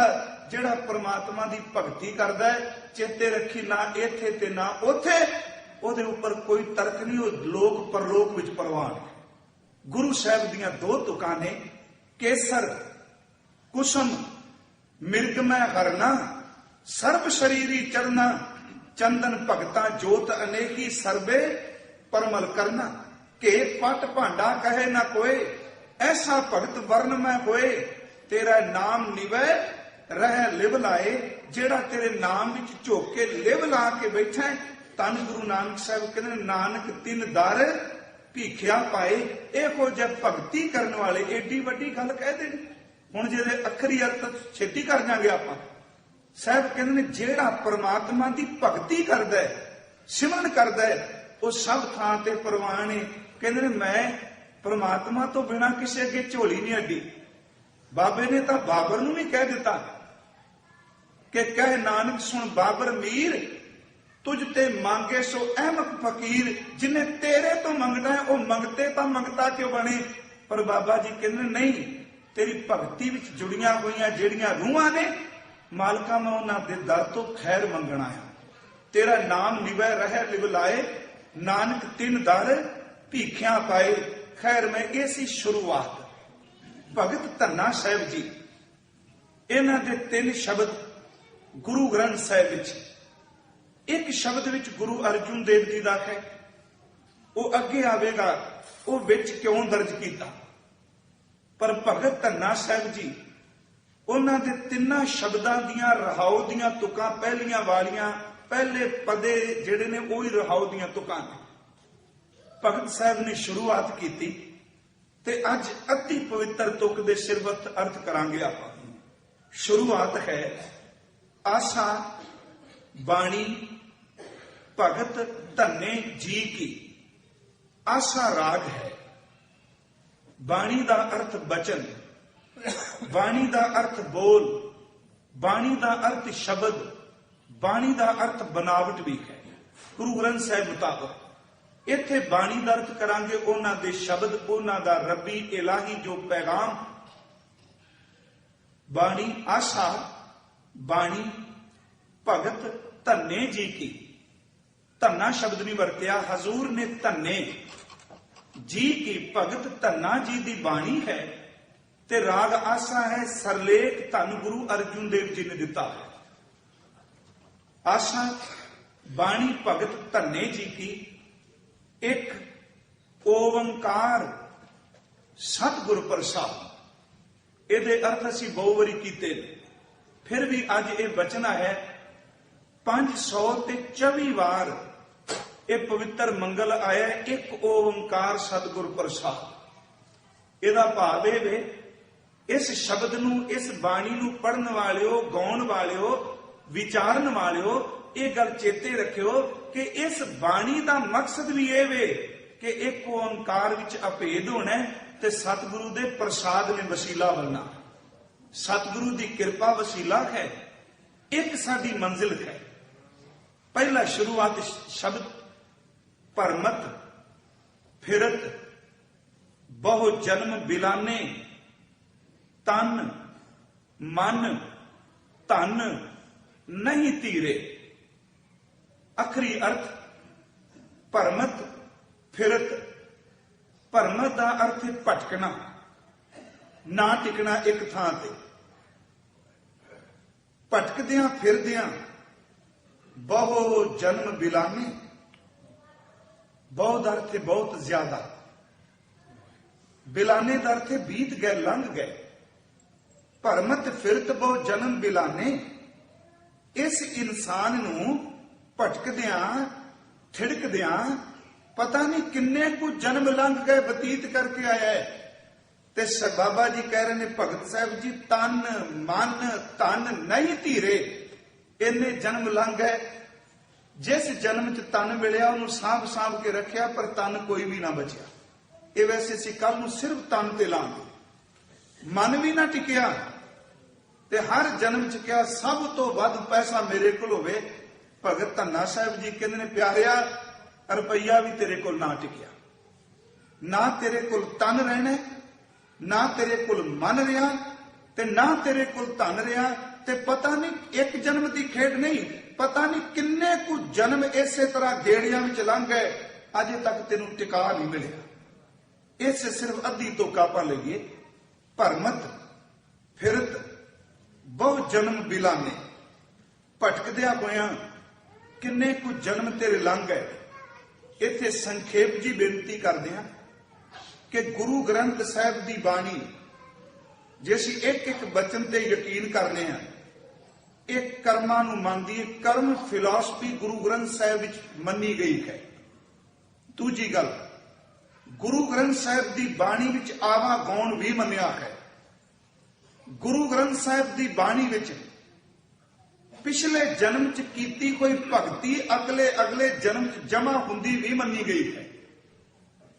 ਗੁਰੂ ਗ੍ਰੰਥ ਸਾਹਿਬ ਦੀ ਬਾਣੀ ਕਰਮ ਨੂੰ, ਪਾਪ ਪੁੰਨ ਨੂੰ, ਜਨਮ ਮਰਨ ਨੂੰ, ਆਵਾ ਗੌਣ ਨੂੰ ਸਵੀਕਾਰਦੀ ਹੈ। ਹਾਂ, ਕੁਝ ਮਤ ਐਸੇ ਨੇ ਜਿਹੜੇ ਇਸ ਗੱਲ ਨੂੰ ਮੰਨਦੇ ਨਹੀਂ। ਭਟਕਣਾ ਨੂੰ ਆਪਾਂ ਸਿਰਫ ਉਸ ਦਾਰਸ਼ਨਿਕ ਵਿਚਾਰ 'ਚ ਨਹੀਂ ਪੈਣਾ, ਫਿਲਾਸਫੀ 'ਚ ਨਹੀਂ ਮੈਂ ਜਾਣਾ ਚਾਹੁੰਦਾ ਵੀ ਕਿਹੜਾ ਮਤ। ਅਸਾਈਅਤ ਕਹਿੰਦੀ ਏ, ਇਸਲਾਮੀ ਮਤ ਕਹਿੰਦਾ ਕਿ ਆਦਮੀ ਦੀ ਮੌਤ ਹੋ ਜਾਏ, ਇਹਦੀ ਰੂਹ ਕਬਰ ਵਿੱਚ ਰਹਿੰਦੀ ਏ, ਤੇ ਰੱਬ ਲੇਖੇ ਕਰਨ ਵਿੱਚ ਬਹੁਤ ਦੇਰ ਲੱਗਦਾ ਹੈ। ਕਹਿੰਦਾ ਉਹਦਾ ਕੋਈ ਪਤਾ ਨਹੀਂ ਕਿ ਕਿਆਮਤ ਕਦੋਂ ਆਵੇ, ਤੇ ਜਦੋਂ ਕਿਆਮਤ ਆਉਣੀ ਏ ਤੇ ਰੂਹਾਂ ਉੱਠਣਗੀਆਂ ਉਹਨਾਂ ਕਬਰਾਂ ਦੇ ਵਿੱਚੋਂ। ਤੇ ਨਾਲ ਉਹ ਸ਼ਬਦ ਵਰਦੇ ਨੇ ਕਿ ਜਿਨ੍ਹਾਂ ਨੇ ਪੈਗੰਬਰ ਤੇ ਖੁਦਾ ਤੇ ਭਰੋਸਾ ਬਣਾਇਆ ਹੈ, ਉਹਨਾਂ ਦੀ ਸਿਫਾਰਿਸ਼ ਕਰਕੇ ਉਹ ਬਖਸ਼ੇ ਜਾਣ, ਲੇਖੇ ਹੋਣਗੇ। ਇਸੇ ਤਰ੍ਹਾਂ ਅਸਾਈਅਤ ਨੇ ਮੰਨਿਆ, ਬੌਧ ਧਰਮ ਨੇ ਕਰਮ ਮੰਨਿਆ, ਪਵ ਆਵਾਗੌਣ ਨਾ ਮੰਨਿਆ ਬੁੱਧ ਜੀ ਨੇ। ਜੈਨ ਧਰਮ ਨੇ ਆਵਾਗੌਣ ਮੰਨਿਆ ਹੈ। ਇਉਂ ਕਹਿ ਲਈਏ ਭਾਰਤੀ ਦਰਸ਼ਨ ਵਿੱਚ ਹਿੰਦੁਸਤਾਨ ਦੇ ਜੋ ਪੁਰਾਤਨ ਧਰਮ ਨੇ ਉਹਨਾਂ ਮੁਤਾਬਕ ਆਵਾਗੌਣ ਮੰਨਿਆ ਗਿਆ ਹੈ। ਸਿਰਫ ਇਸ ਤੁਕ ਤੇ ਵੀ ਅਗਲਾ ਜਨਮ ਕੀ ਹੋਵੇਗਾ। ਤੇ ਸੱਚੀ ਗੱਲ ਜੇ ਕਿਸੇ ਬੰਦੇ ਨੂੰ ਤੁਸੀਂ ਦੇਖੋ, ਉਹ ਆਪਣੇ ਭਵਿੱਖ ਨੂੰ ਜਾਣਨ ਲਈ ਬੜਾ ਉਤਸੁਕ ਹੁੰਦਾ ਹੈ, ਕੱਲ ਨੂੰ ਮੇਰੇ ਨਾਲ ਕੀ ਹੋਵੇਗਾ। ਇਹੀ ਕਾਰਨ ਕਿ ਬੰਦਾ ਵਰਤਮਾਨ ਨੂੰ ਸਮਝਦਾ ਨਹੀਂ, ਭਵਿੱਖ ਬਾਰੇ ਬੜੀ ਲੋਚਾ ਰੱਖਦਾ ਹੈ। ਤੇ ਇਹੀ ਕਾਰਨ ਕੋਈ ਹੱਥ ਦਿਖਾਉਂਦਾ ਪਿਆ, ਕੋਈ ਟੇਵੇ ਲਵਾਉਂਦਾ ਪਿਆ, ਕੋਈ ਪੁੱਛਾਂ ਪੁੱਛਦਾ ਪਿਆ। ਗੱਲ ਤੇ ਸਿਰਫ ਹੋਣੀ ਹੈ ਮੇਰਾ ਆਉਣ ਵਾਲਾ ਭਵਿੱਖ ਕੀ ਹੈ। ਅਸੀਂ ਗੁਰਬਾਣੀ ਦੀ ਰੋਸ਼ਨੀ 'ਚ ਦੇਖੀਏ ਇਹ ਜਨਮ ਮਰਨ ਦਾ ਚੱਕਰ ਕੀ ਹੈ। ਅਸੀਂ ਗੁਰੂ ਗ੍ਰੰਥ ਸਾਹਿਬ ਵਿੱਚੋਂ ਪ੍ਰਮਾਣ ਲਏ ਆ। ਕਿਸੇ ਵੀ ਵਿਦਵਾਨ ਦੀ ਗੱਲ ਨੂੰ ਚਰਚਾ ਜਾਂ ਵਿਚਾਰਨ ਦੀ ਥਾਂ ਸਾਡੇ ਲਈ ਗੁਰੂ ਗ੍ਰੰਥ ਸਾਹਿਬ ਦੀ ਬਾਣੀ ਹੀ ਬਾਣੀਆਂ ਸਿਰ ਬਾਣੀ ਹੈ। ਇਦੋਂ ਉੱਚੀ ਸ੍ਰੇਸ਼ਟ ਸਾਡੇ ਕੋਲ ਕੋਈ ਵਿਚਾਰ ਨਹੀਂ। ਅਕੀਦੇ ਵਾਲੇ ਸ਼ਰਧਾ ਵਾਲੇ ਸਿੱਖ ਲਈ ਧੰਨ ਗੁਰੂ ਨਾਨਕ ਸਾਹਿਬ ਕਹਿੰਦੇ ਨੇ, ਕਦੀ ਇਕਾਂਤ 'ਚ ਬੈਠ। ਮਹਾਰਾਜ ਜੀ ਨੇ ਬਹੁਤ ਸ਼ਬਦ ਜਿਹੜੇ ਨੇ ਉਹ ਉੱਤਮ ਪੁਰਖ ਵਿੱਚ ਉਚਾਰਨ ਕੀਤੇ, ਆਪਣੇ ਆਪ ਨੂੰ ਸੰਬੋਧਨ ਕਰਕੇ ਫਸਟ ਪਰਸਨ। ਹਜ਼ੂਰ ਨੇ ਕਿਹਾ ਕਦੀ ਇਕਾਂਤ ਵਿੱਚ ਬੈਠ, ਆਪਣੇ ਘਰ ਵਿੱਚ ਝਾਤੀ ਮਾਰ, ਤੈਨੂੰ ਸਮਝ ਪਏ ਇਹ ਤੇਰਾ ਮੁਕਾਮ ਨਹੀਂ। ਸਾਹਿਬ ਕਹਿੰਦੇ ਨੇ, ਜਿਸ ਮਾਂ ਨੇ ਜਨਮ ਦਿੱਤਾ ਹੈ, ਕੀ ਤੈਨੂੰ ਪਤਾ ਹੈ ਕਿ ਇਹ ਜਨਮ ਦੇਣ ਵਾਲੀ ਮਾਂ ਕਦੋਂ ਤੋਂ ਮੇਰੇ ਨਾਲ ਤੁਰੀ ਆ ਰਹੀ ਹੈ, ਇਹਦਾ ਸੰਬੰਧ ਕਦੋਂ ਤੋਂ ਹੈ। ਇੱਕ ਵਾਹਿਗੁਰੂ ਤੋਂ ਕੁਰਬਾਨ ਜਾਈਏ, ਉਹ ਬੰਦੇ ਨੂੰ ਪਿਛਲੀਆਂ ਯਾਦਾਂ ਭੁਲਾ ਦਿੰਦਾ ਹੈ। ਸਮਾਂ ਵੈਸੇ ਨਾ ਬੜਾ ਕੀਮਤੀ ਹੈ, ਪਰ ਕਦੀ ਕਦੀ ਜਿਹੜਾ ਲੰਘਿਆ ਹੋਇਆ ਸਮਾਂ ਉਹ ਸੁਖਦਾਈ ਵੀ ਬਣ ਜਾਂਦਾ ਹੈ, ਕਿਉਂਕਿ ਦੁੱਖ ਆਇਆ ਹੋਵੇ ਤੇ ਜਿਉਂ-ਜਿਉਂ ਸਮਾਂ ਲੰਘਦਾ ਕਈ ਵਾਰੀ ਬੰਦੇ ਦਾ ਦੁੱਖ ਘਟ ਜਾਂਦਾ। ਸਮਾਂ ਦੁੱਖ ਘਟਾਉਂਦਾ ਵੀ ਹੈ ਜਦੋਂ ਲੰਘਦਾ। ਪਰਮਾਤਮਾ ਨੇ ਇਹਨੂੰ ਯਾਦ ਭੁਲਾ ਦਿੱਤਾ, ਬੀਤੀਆਂ ਯਾਦਾਂ ਇਹਦੇ ਕੋਲ ਨਹੀਂ। ਤੇ ਜੇ ਕਿਤੇ ਮੇਰਾ ਖਿਆਲ ਹੈ 1 ਮਹੀਨੇ ਦੀਆਂ ਗੱਲਾਂ ਕਿਤੇ ਦੁਬਾਰਾ ਚੇਤੇ ਕਰ ਲਓ, ਬੰਦਾ ਸ਼ਦਾਈ ਹੋ ਜਾਏਗਾ। ਕਿਆ ਕੁਝ ਮੇਰੇ ਨਾਲ ਹੋਇਆ, ਜੋ ਕੁਝ ਹੁੰਦਾ ਪਿਆ ਉਹ ਅੰਦਰ ਜ਼ਰੂਰ ਹੈ, ਇਹ ਨਹੀਂ ਕਿ ਉਹਦੀ ਮੌਤ ਹੋ ਗਈ। ਜਿਵੇਂ ਕੋਈ ਬੰਦਾ ਪ੍ਰੋਗਰਾਮ ਬਣਾਉਂਦਾ ਹੈ, ਆਪਾਂ ਕਹਿੰਦੇ ਆ ਵੀ ਇਹਨੂੰ ਸੇਵ ਕਰ ਲਓ, ਇਹ ਤਾਂ ਅੰਦਰ ਦਾ ਸਾਰੀ ਖੇਡ ਹੈ, ਉਹ ਸਭ ਕੁਝ ਅੰਦਰ ਪਿਆ ਪਰ ਤਾਂ ਨਿਕਲਦਾ ਜਦੋਂ ਉਹਨੂੰ ਕੋਈ ਛੇੜਦਾ। ਇਸੇ ਤਰ੍ਹਾਂ ਇਸ ਜਨਮ ਦੀਆਂ ਯਾਦਾਂ ਵੀ ਨੇ, ਤੇ ਜਿਹੜੇ ਰੂਹਾਨੀਅਤ ਕਮਾਨ ਤੁਰਦੇ ਨੇ ਉਹਨਾਂ ਅੰਦਰ ਪਿਛਲੇ ਜਨਮ ਦੀਆਂ ਸਿਮਰਤੀਆਂ ਯਾਦਾਂ ਵੀ ਉਗੜ ਕੇ ਸਾਹਮਣੇ ਆਉਂਦੀਆਂ ਨੇ। ਪਰ ਸਭ ਤੋਂ ਚੰਗਾ ਰੱਬ ਨੇ ਕਿਹਾ ਨਹੀਂ, ਇਸ ਬੰਦੇ ਨੂੰ ਪਿਛਲੀ ਯਾਦ ਕਿਤੇ ਪਿਛਲੀ ਜੂਨ ਦਾ ਅਨੁਭਵ ਹੋ ਗਿਆ, ਕਮਲਾ ਨਾ ਹੋ ਜਾਏ। ਉਹਨੇ ਯਾਦ ਨਾਲ ਹੀ ਮਿਟਾ ਦਿੱਤੀ, ਪਰ ਅੰਸ਼ ਮਾਤਰੇ ਦੇ ਅੰਦਰ ਕੁਝ ਟਿਕਾਇਆ ਹੈ। ਕਿਵੇਂ ਹੈ ਜਨਮ ਮਰਨ ਦਾ ਤਾਣਾ? 3 ਤਰ੍ਹਾਂ ਦੀ ਗੱਲ ਹੈ। ਇੱਕ ਹੈ ਸਾਡਾ ਅਦ੍ਰਿਸ਼ਟਮਾਨ ਸਰੀਰ, ਜਿਹਨੂੰ ਆਪਾਂ ਸਥੂਲ ਕਹਿੰਦੇ, 5 ਤੱਤਾਂ ਦਾ, ਆ ਚਮੜੀ, ਆ ਅੱਖਾਂ, ਇਹ ਹੱਥ ਪੈਰ। ਬੰਦੇ ਨੂੰ ਇਸ ਸਰੀਰ ਦਾ ਪਤਾ ਹੈ, ਪਰ ਸੱਚਾਈ ਇਹ ਜੇ ਇਸ ਸਰੀਰ ਦਾ ਵੀ ਪਤਾ ਇੰਨਾ ਮੈਂ ਖਾਣਾ ਹੈ, ਮੈਂ ਪੀਣਾ ਹੈ, ਮੈਂ ਵੇਖਣਾ ਹੈ, ਮੈਂ ਸੁਣਨਾ ਹੈ, ਮੈਂ ਸਰੀਰ ਦੇ ਵਿਸ਼ੇ ਭੋਗਣੇ ਨੇ, ਪਰ ਸਹੀ ਅਰਥਾਂ ਵਿੱਚ ਇਹ ਵੀ ਨਹੀਂ ਪਤਾ ਇਸ ਸਰੀਰ ਦੇ ਵਿੱਚ ਖੇਡ ਕੀ ਹੈ। ਕਲੀਆਂ, ਹੱਡੀਆਂ, ਮਿੱਝ, ਚਮੜੀ, ਚਮੜੀ ਤੋਂ ਉਤਪੰਨ ਹੋਈ ਵਾਸਨਾ ਦਾ ਨਾਮ ਸਰੀਰ ਨਹੀਂ। ਖੈਰ ਪ੍ਰਕਰਨ ਵਿੱਚ ਰਹਾ, ਸਥੂਲ ਸਰੀਰ ਦਿਸ ਰਿਹਾ ਹੈ। ਦੂਜਾ ਸਰੀਰ ਹੈ ਸੂਖਸ਼ਮ, ਲਿੰਗ ਸਰੀਰ ਵੀ ਇਹਨੂੰ ਮੰਨਿਆ ਜਾਂਦਾ ਹੈ। ਆਹ ਸਰੀਰ ਮੌਤ ਵੇਲੇ ਡਿੱਗਦਾ ਹੈ, ਪਰ ਸੂਖਸ਼ਮ ਨਹੀਂ ਕਦੀ ਮਰਦਾ। ਇਹ ਤਾਂ ਅੱਗੇ ਫਿਰ ਤੁਰਦਾ ਹੈ। ਸੂਖਸ਼ਮ ਸਰੀਰ ਉੱਪਰ ਸਾਡੇ ਕੀਤੇ ਹੋਏ ਕਰਮ, ਸਾਡੀ ਚਿਤਵਨੀ, ਸਾਡੇ ਸੰਸਕਾਰ ਆਪਣਾ ਪ੍ਰਭਾਵ ਪਾਉਂਦੇ ਨੇ। ਆਹ ਬੋਡੀ, ਆਹ ਸਰੀਰ ਜਿਹੜਾ ਵਕਤ ਨਾਲ ਡਿੱਗ ਪਿਆ ਤੇ ਸੂਖਸ਼ਮ ਉੱਤੇ ਜੋ ਕੁਝ ਇਹਦਾ ਰੱਖਿਆ, ਅਗਲਾ ਚੋਲਾ ਉਹਨੇ ਤਿਆਰ ਕਰ ਲਿਆ। ਕਿਵੇਂ? ਆਓ ਥੋੜਾ ਜਿਹਾ ਬਾਣੀ ਚ ਅਸੀਂ ਦੇਖਣਾ। ਪਹਿਲਾਂ ਬਾਬਾ ਜੀ ਦਾ ਬਚਨ ਲੈ ਲਈਏ ਕਿ ਅਸੀਂ ਕਈ ਜਨਮਾਂ ਦੇ ਸਫ਼ਰ ਕਰਦੇ ਆਏ ਹਾਂ ਗੁਰਬਾਣੀ ਮੁਤਾਬਕ। ਜੇ ਡਾਰਵਿਨ ਦੀ ਫਿਲਾਸਫੀ ਆਪਾਂ ਮੰਨਦੇ ਹਾਂ, ਜਿਹੜੇ ਵਿਕਾਸਵਾਦੀ ਨੇ ਉਹ ਤਾਂ ਹੀ ਕਰਦੇ ਨੇ ਕਿ ਲੱਖਾਂ ਸਾਲ ਦੀ ਗੱਲ ਕਰਦੇ ਨੇ ਕਿ ਇਹ ਵਿਕਾਸ ਕਰੀ ਗਿਆ, ਇਹ ਕਦੀ ਚਟਾਨ ਬਣਿਆ, ਕਦੀ ਰੁੱਖ ਬਣਿਆ, ਕਦੀ ਜੀਵ ਬਣਿਆ। ਉਹਨੇ ਅਖੀਰ ਤੇ ਕਹਿਣ ਲੱਗੇ ਵੀ ਆਹ ਜਿਹੜੀ ਐਡੀਸ਼ਨ ਬੰਦਾ ਹੈ ਨਾ, ਇਹ ਰੱਬ ਦੀ ਸਭ ਤੋਂ ਸਾਫ਼ ਸੁਥਰੀ ਐਡੀਸ਼ਨ ਕਹਿ ਲੋ। ਇਸ ਤੋਂ ਪਹਿਲਾਂ ਬਾਂਦਰ ਸੀ ਸ਼ਬਦ ਵਰਤੇ ਨੇ, ਅਗਾ ਲੰਘੇ, ਉਹ ਜਨਮ ਮਰਨ ਦੇ ਗੇੜੇ ਨੂੰ ਆਂਦਾ ਨਹੀਂ। ਪਰ ਇੱਥੇ ਇੱਕ ਬੇਨਤੀ ਹੈ ਭਾਈ ਗੁਰਸਿੱਖੋ, ਗੁਰਬਾਣੀ ਧੰਨ ਗੁਰੂ ਗ੍ਰੰਥ ਸਾਹਿਬ ਦਾ ਉਪਦੇਸ਼ ਉਹ ਤ੍ਰੈ ਕਾਲ ਸਤ ਹੈ, ਹਰ ਜਗ੍ਹਾ ਤੇ ਸਤ ਹੈ। ਬਾਬੇ ਨਾਨਕ ਨੇ ਕਿਹਾ ਹਾਂ, ਜੋ ਤੁਸੀਂ ਕਹਿ ਰਹੇ ਹੋ ਕਿ ਆਹ ਕੁਛ ਲੰਘੇ, ਆਹ ਜਿਹੜਾ ਸਾਡੇ ਅੰਦਰ ਵਾਲਾ ਜੀਵ ਤੱਤ ਹੈ ਨਾ, ਜੀਵ ਤੱਤ ਨੂੰ ਅਣੂ ਕਹਿ ਲੋ, ਇਹਨੂੰ ਸੈੱਲ ਕਹਿ ਲੋ, ਇਹਦੇ ਵਿੱਚ ਸਭ ਕੁਝ ਹੈ। ਇਹਦੀ ਖੇਡ ਇੱਥੋਂ ਤੱਕ ਕਿ ਜਿਵੇਂ ਬੋੜ ਤੇ ਬੀਜ ਵਿੱਚ ਐਡਾ ਵੱਡਾ ਬੋੜ ਦੁੱਕਾ ਹੈ ਨਾ, ਵੀ ਇਹ ਕਿੰਨੇ ਸਾਲ ਜੀਏਗਾ ਉਹ ਬੀਜ ਵਿੱਚ ਹੀ ਹੈ। ਇਹਦੇ ਪੱਤੇ ਕਿੰਨੇ ਕੁ ਹੋਣਗੇ ਉਹ ਬੀਜ ਵਿੱਚ ਹੈ। ਇਹਦੀਆਂ ਟਾਹਣੀਆਂ, ਇਹਦੇ ਤਣਾ ਕਿੱਦਾਂ ਕੁ ਮੋਟਾਈ ਵਿੱਚ ਹੋਵੇਗਾ, ਬੀਜ ਵਿੱਚ ਹੈ। ਇਸੇ ਤਰ੍ਹਾਂ ਜਿਸ ਦਿਨ ਇਹ ਤੱਤ, ਜਿਹਨੂੰ ਸੈੱਲ ਕਹਿ ਲੋ, ਪਿਤਾ ਦਾ ਬਿੰਦ ਕਹਿ ਲੋ, ਮਾਂ ਦੀ ਰਕਤ ਕਹਿ ਲੋ, ਜਿੱਦਨ ਇਹ ਨਿੱਕਾ ਜਿਹਾ ਸੈੱਲ, ਇਹ ਤੱਤ ਸੂਖਸ਼ਮ ਪ੍ਰਵੇਸ਼ ਕਰਦਾ ਹੈ, ਪਿਆਰੋ ਉਹਦੇ ਵਿੱਚ ਹੀ ਪਿਆ ਹੁੰਦਾ ਹੈ ਗਿਆਨੀ ਬਣੇਗਾ ਕਿ ਪੰਡਿਤ ਬਣੇਗਾ। ਉਸ ਨਿੱਕੇ ਜਿਹੇ ਤੱਤ ਵਿੱਚ ਹੀ ਅੱਖਾਂ ਨੇ, ਵਾਲ ਨੇ, ਸਰੀਰ ਹੈ, ਏਡਾ ਵੱਡਾ ਸਰੀਰ ਨਿੱਕੇ ਜਿਹੇ ਸੈੱਲ ਵਿੱਚ ਪਿਆ ਜਿਹੜਾ ਖੁਰਦਬੀਨ ਨਾਲ ਦਿਸਦਾ। ਮਹਾਰਾਜ ਕਹਿੰਦੇ ਨੇ ਭਾਈ ਕਦੀ ਸੋਚ, ਉਹ ਇੱਕ ਖੇਡ ਹੈ ਐਸੀ ਭਰਮਤ ਫਿਰਤ ਬੋ ਜਨਮ ਬਿਲਾਨੇ ਵਾਲੀ।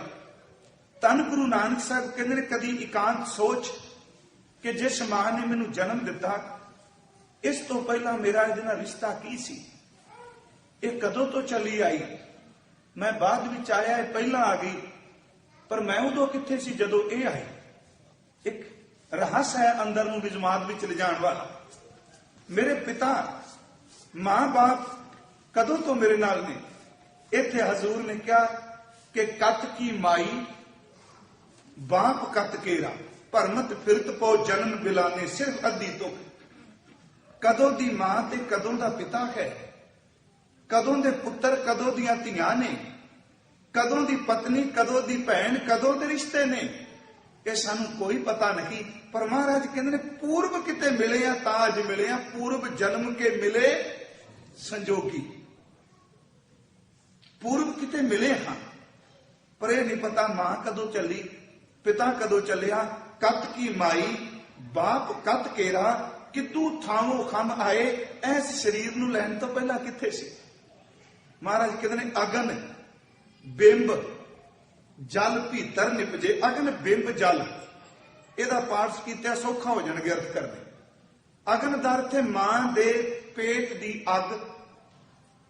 ਬਿੰਬ ਜਲ ਕਰਾਂਗੇ, ਬਿੰਦ ਦਾ ਨਿੱਕਾ ਜਿਹਾ ਬੁਲਬੁਲਾ ਸੈਲ। ਅਗਨ ਬਿੰਬ ਜਲ ਭੀਤਰ ਨਿਪਜੇ। ਤੇ ਮਹਾਰਾਜ ਇਹ ਕਿਰਪਾ ਕਰਕੇ ਦੱਸੋ ਕਾਹੇ ਕੰਮ ਉਪਾਏ, ਕਦੋਂ ਦੇ ਆਇਆ ਤੇ ਆਏ ਕੀ ਕਰਨਾ। ਬਸ ਇਹ ਇੱਕ ਸਵਾਲ ਹੈ ਜਿਹਦਾ ਉੱਤਰ ਅੱਜ ਭਗਤ ਧੰਨਾ ਜੀ ਦੀ ਅੱਧੀ ਤੁਕ ਚੋਪਾ ਲੱਭਣਾ ਹੈ। ਕਾਹੇ ਕੰਮ ਉਪਾਏ।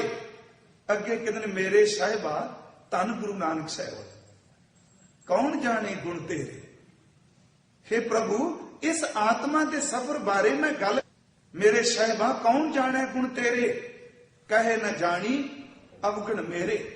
ਮਹਾਰਾਜ ਕਹਿੰਦੇ ਨੇ ਆ ਤੈਨੂੰ ਦੱਸਾਂ ਕਦੋਂ ਤੋਂ ਚੱਲੇ। ਕੇਤੇ ਰੁੱਖ ਬਿਰਖਾਂ ਮਚੀਨੇ, ਕੇਤੇ ਪਸ਼ੂ ਉਪਾਏ, ਕੇਤੇ ਨਾਗ ਕੁੱਲੀ ਮੈਂ ਆਏ, ਕੇਤੇ ਪੰਖ ਅਡਾਏ ਉਡਾਏ। ਇਹ ਵੇ ਭਰਮਤ ਫਿਰਤ ਬਹੁ ਜਨਮ ਬਿਲਾਨੇ।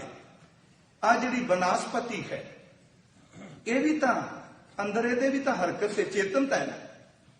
ਇੱਕ ਵਾਰੀ ਕਿਸੇ ਨੇ ਕਿਸੇ ਮਹਾਂਪੁਰਖ ਨੂੰ ਪੁੱਛਿਆ ਸੀ ਕਿ ਬੰਦਾ ਤਾਂ ਮੰਜ਼ਿਲ ਤੇ ਤਾਂ ਪਹੁੰਚਦਾ ਭਗਤੀ ਕਰਕੇ, ਇਹ ਰੁੱਖ ਬੰਦੇ ਕਿਵੇਂ ਬਣ ਗਏ, ਇਹ ਪੱਥਰ ਕਿਵੇਂ ਬੰਦੇ ਬਣ ਗਏ, ਆ ਜਿਹੜੇ ਪਸ਼ੂ ਨੇ ਇਹ ਕਿਵੇਂ ਬੰਦੇ ਬਣ ਗਏ। ਨਾ ਤਾਂ ਭਗਤੀ ਨਹੀਂ ਕੀਤੀ, ਕਿਸੇ ਨੇ ਪੁੰਨ ਨਹੀਂ ਕੀਤਾ, ਕਿਸੇ ਨੇ ਦਾਨ ਨਹੀਂ ਕੀਤਾ, ਪਰ ਆਦਮੀ ਦੀ ਦੇਹੀ ਮਿਲ ਗਈ, ਸਰੀਰ ਬੰਦੇ ਦਾ ਮਿਲ ਗਿਆ ਸਾਤਮਾ ਨੂੰ। ਇੱਥੇ ਭਾਈ ਇੱਕ ਬੇਨਤੀ ਹੈ, ਕੁਝ ਐਸਾ ਹੁਕਮ ਹੈ ਕਿ ਜਿਹੜਾ ਸਾਨੂੰ ਮੰਨਣ ਵਾਸਤੇ ਧਰਮ ਦੇ ਵਕਤੇ ਤੇ ਧਰਮ ਗ੍ਰੰਥ ਉਪਦੇਸ਼ ਦਿੰਦੇ ਨੇ, ਪਰ ਉਹ ਇਹ ਜੂਨਾਂ ਆਪਣੇ ਆਪ ਹੀ ਮੰਨੀ ਜਾਂਦੀਆਂ। ਕਿਵੇਂ? ਅਸੀਂ ਇੱਕ ਗੱਲ ਕਹਿੰਦੇ ਆ ਪੂਰਾ ਜ਼ੋਰ ਦੇ ਕੇ ਵੀ ਭਾਣਾ ਮੰਨੋ, ਦੁੱਖ ਤੇ ਸੁੱਖ ਨੂੰ ਇੱਕ ਬਰਾਬਰ ਜਾਣੋ, ਰੱਬ ਨੂੰ ਉਲਾਂਭਾ ਨਾ ਦਿਓ। ਇੱਕ ਪਸ਼ੂ ਦਾ ਪੈਰ ਕੱਟਿਆ ਜਾਏ, ਕਦੀ ਆਪਣੀ ਜ਼ਬਾਨ ਨਾਲ ਉਲਾਂਭੇ ਦਿੰਦਾ, ਭਾਵੇਂ ਉਹਨੂੰ ਸਮਝ ਨਹੀਂ, ਪਰ ਇਹ ਤਾਂ ਸੱਚੇ ਨਾ ਕਿ ਜਿਹੜੀ ਉਹਦੇ ਨਾਲ ਘਟਨਾ ਵਾਪਰ ਰਹੀ ਹੈ ਉਹਨੂੰ ਉਹ ਮੰਨਦਾ ਪਿਆ, ਉਹਨੇ ਸਵੀਕਾਰ ਕਰਨੇ, ਉਲਾਂਭਾ ਨਹੀਂ ਦਿੱਤਾ। ਆ ਰੁੱਖੇ ਠੰਡੀ ਹਵਾ ਚੱਲੇ, ਪੱਤੇ ਚੜਨ, ਬਸੰਤ ਆ ਜਾਏ ਤੇ ਪੱਤੇ ਨਵੇਂ ਜਨਮ ਲੈ ਲੈਣ, ਇਹ ਦੋਵਾਂ ਹਾਲਾਤਾਂ ਵਿੱਚ ਖਲੋਤਾ ਹੈ। ਇਹ ਸਰਦੀ ਨੂੰ ਵੀ ਜਰ ਗਿਆ, ਇਹ ਗਰਮੀ ਨੂੰ ਵੀ ਜਰ ਗਿਆ, ਇਹ ਬਸੰਤ ਦੇ ਖੇੜੇ ਨੂੰ ਵੀ ਮੰਨ ਗਿਆ। ਇੱਕ ਪਸ਼ੂ, ਇੱਕ ਪੰਛੀ ਕਦੀ ਉਲਾਮੇ ਦਿੰਦਾ ਨਹੀਂ ਦਿਸਿਆ। ਉਹ ਅਚਨਚੇਤ ਜਿਹੜਾ ਹੁਕਮ ਰਜ਼ਾਈ ਚੱਲਣਾ ਨਾਨਕ ਲਿਖਿਆ ਨਾਲ ਹੈ, ਇਹ ਅਚਨਚੇਤ ਹੁਕਮ ਨੂੰ ਮੰਨੀ ਜਾਂਦੇ ਨੇ। ਆਪਣੇ ਹੁਕਮ ਆਪੇ ਮਨਾਉਂਦਿਆਂ ਮਨਾਉਂਦਿਆਂ ਇੱਕ ਦਿਨ ਮਾਨਵ ਦੇ ਹੀ ਦੇ ਦਿੰਦਾ। ਪਰ ਇੱਥੇ ਫਿਰ ਵੀ ਕਹਾਂਗੇ ਉਹਦੀ ਖੇਡ ਜੇ, ਜਦੋਂ ਖੇਡ ਉਜੜ ਗਈ ਕੁਝ ਵੀ ਨਹੀਂ। ਗਰਾਊਂਡ ਤਾਂ ਸਾਰਾ ਦਿਨ ਆਪਾਂ ਲੇਖਣਿਆ ਪਿਆ ਹੈ, ਲੋਕੀ ਸੈਰ ਕਰਦੇ ਹੋਣ, ਗਰਾਊਂਡ ਦੀ ਇੰਨੀ ਅਹਿਮੀਅਤ ਨਹੀਂ। ਪਰ ਜਿੱਦਣ ਕੋਈ ਮੈਚ ਹੋਵੇ ਨਾ, ਉਦੋਂ ਦਰਸ਼ਕ ਬਾਹਰ ਖਲੋਤੇ ਨੇ, ਖੇਡਣ ਵਾਲੇ ਵਿੱਚ ਆ ਗਏ ਨੇ। ਇੱਕ ਨਿੱਕੀ ਜੀ ਲਾਈਨ ਵੀ ਕੋਈ ਟੱਪ ਜਾਏ ਤੇ ਬਾਉਂਡਰੀ ਬਾਹਰ ਹੋ ਜਾਏ ਤੇ ਕਈ ਵਾਰੀ ਖੇਲ ਰੁਕ ਜਾਂਦਾ ਹੈ। ਜਿੰਨੀ ਦੇਰ ਤੱਕ ਖੇਲੇ ਕਾਇਦੇ ਕਾਨੂੰਨ ਵੀ ਉਨੀ ਦੇਰ ਤੱਕ ਨੇ। ਜਿੱਦਣ ਖੇਲ ਉਜੜ ਗਿਆ, ਕਾਦੀ ਗਰਾਊਂਡ ਤੇ ਕਾਦੇ ਖਿਡਾਰੀ। ਆ 21ਵੀਂ ਜਿਹੜੀ ਅਸ਼ਟਪਦੀ ਉਹ ਸਾਰੀ ਇਸੇ ਖੇਡ ਦੀ। ਜਬ ਆਕਾਰੇ ਕਸ ਨਾ ਦ੍ਰਿਸ਼ਟੇਤਾ ਪਾਪ ਪੁੰਨ ਤਬ ਕਹਤੇ ਹੋਤਾ। ਜਦੋਂ ਕੁਝ ਵੀ ਨਹੀਂ ਸੀ ਉਦੋਂ ਪਾਪ ਪੁੰਨ ਕੀ ਸੀ। ਖੈਰ ਇਹ ਗਹਿਰੀ ਹੋਰ ਆਪਾਂ ਜਾਵਾਂਗੇ, ਬਾਣੀ ਸਾਰੇ ਰਸਤੇ ਦੱਸੇਗੀ। ਬਾਬਾ ਜੀ ਨੇ ਕਿਹਾ ਭਾਈ ਦੇਖ, ਇਹ ਰੁੱਖ ਵੀ ਇੱਕ ਤਰੱਕੀ ਕਰ ਰਿਹਾ, ਚੱਲ ਰਿਹਾ, ਇਹ ਯਾਤਰਾ ਵਿੱਚ ਹੈ। ਪਤਾ ਨਹੀਂ ਕਿੰਨੇ ਕੁ ਜਨਮ ਰੁੱਖਾਂ ਵਿੱਚ ਰਹੇ। ਹੁਣ ਰੁੱਖ ਇੱਕ ਕਿਸਮ ਦਾ ਨਹੀਂ, ਕਿੰਨੇ ਕਿਸਮ ਦੇ ਰੁੱਖ ਨੇ। ਕੇਤੇ ਕਿਹਾ ਮਹਾਰਾਜ ਜੀ ਨੇ, ਕੇਤੇ ਰੁੱਖ ਬਿਰਖਾਂ ਮਚੀਨੇ, ਕੇਤੇ ਪਸ਼ੂ ਉਪਾਏ। ਕਿੰਨੇ ਤਰ੍ਹਾਂ ਦੇ ਪਸ਼ੂ ਨੇ। महाराज कहते ने आत्मा परमत फिरत बहु जन्म बिलाने भगत धन्ना जी। केते रुख बिरख हम चीने, केते पशु उपाए, केते नाग कुल्ली में आए। नागां दियां कुल्लां, सप्पां दियां कुल्लां, मतलब जिन्हां दे पैर कोई नहीं, सिर्फ रेग के चलदे। नागां दी भी कुल है, इन्हां दी एक वखरी है जमात। केते नाग कुली में आए, केते पंख उड़ाए। पता नहीं किन्ने को पंछियां दे रूप विच आ जिहड़ा तन अज बैठा है, जिहड़ा इहदे विच बोल रहा है, पता नहीं वाहिगुरू जाने केड़े केड़े शरीर हंडा के आया। केते पंख उड़ाए। इस तो अगे मैं बेनती करनी चाहना, यह गुरु नानक साहब का फैसला है ते असीं मन्नीए, किसी दूजे की गल ना सुनीए। बाबा जी ने मन्निया कि जन्म मरण है। दूसरा वचन धन गुरु अर्जुन देव जी का, वो तुहानू सब नूं चेते वे। कई जन्म पै कीट पतंगा, परमत फिरत बहु जन्म बिलाने। कई जन्म लंघ गए कीड़ियां पतंगियां दी जोन विच। कई जन्म पै कीट पतंगा, कई जन्म गज मीन कुरंगा, हाथी मच्छी आ हिरन आदि। ते यह भी बेनती है, तुसी बहुत पढ़े लिखे हो, मैनू मेरी जानकारी नहीं, आ साडे शरीर विच भी जूना ने। आ जिहड़े सैल लोग जमदे ते मरदे ने, की है उन्हां दा समय ही इन्ना है। पता नहीं 84 लाख का महाराज जी ने कह दिता, पर नाल यह भी कहा भाई पता नहीं किन्नियां कु ने। अनक जन्म महाराज जी ने शब्द वरत्या बाणी च। अनक जन्म दा अर्थ पता नहीं किन्ने कु जन्म साडे शरीर विच ही, पता नहीं रोज किन्ने जमदे ते किन्ने मरदे ने। वह भी तो एक हरकत है। परमत फिरत बहु जन्म बिलाने। गुरु साहब कह रहे हैं कि कई जन्म पै कीट पतंगा, कई जन्म गज मीन कुरंगा, कई जन्म पंखी सर्प होयो, पंछी ते सप। कई जन्म हैवर, हैवर दर्द घोड़े। कई जन्म हैवर वृक्ष जोयो, ते कई बारी बलद बन के खेता च जुपिया। साहब कहते हैं मिल जगदीश मिलन की बरिया, परमत फिरत बहु जन्म बिलाने। हुण मिल कई जन्मां तो बाद आए हैं। मिल जगदीश मिलन की बरिया, चिरंकाल ए दे संजरिया। चिरंकाल मीन्स कि आत्मा बड़ी देर दी चली है, पर बड़ी देर तो बाद ये मनुखा दे ही मिली है। चिरंकाल ए दे संजरिया। इस तो अगे कई जन्म सैल गिर करिया। आ पहाड़ियां ने ना, किते पत्थर दे पहाड़ ने, ते मैं ऐसे भी पहाड़ देखे कई जिथे इलाके दे लोग कहते ने पत्थर वाधा है, ਉਹਦਾ आकार हर साल वध रहा। ਇਹਦਾ मतलब ਉਹਦੇ ਵਿੱਚ कोई हरकत है। ਤੇ गुरु ग्रंथ साहब ने कहा पत्थर एक जोन है। सैल गिर किरिया, पहाड़ जोन है। साहब कहते हैं कई जन्म गर्भ हिर खिरिया। पता नहीं किन्ने को जन्म ऐसे मिले कि जो शरीर मुकम्मल नहीं होया, ते पहले गर्भ माता दे उदर विच बनिया निमिया, पर जन्म तो पहला ही मौत हो गई। साहब कहते ओदी भी एक जोन है। कई जन्म गर्भ हिर खिरिया, कई जन्म शाख कर उपाया, कई जन्म आ बनास्पति दे रूप शाखावां टाणियां च। महाराज कहते हैं कई जन्म शाख कर उपाया, 184 जोन परवाया। तीसरा बचन थोड़ा जा होर असीं अगे चलीए। जिहड़ियां जोनां चों आपां निकल के आए हैं, सिर्फ मैं बाणी विचों, उन्हां दा असर किते ना किते बंदे विचों झलकदा है। कदी देखियो कुछ जूना ऐसियां ने जिन्हां नूं एक एक दोगसी असीं पढ़ने मृग मीन भृंग पतंग कुंचर एक दोख विनाश। भगत रविदास साहब जी। मिर्ग नूं सिर्फ इक्को दोख है आ गंध दा। मच्छी नूं इक्को दोख है रस दा।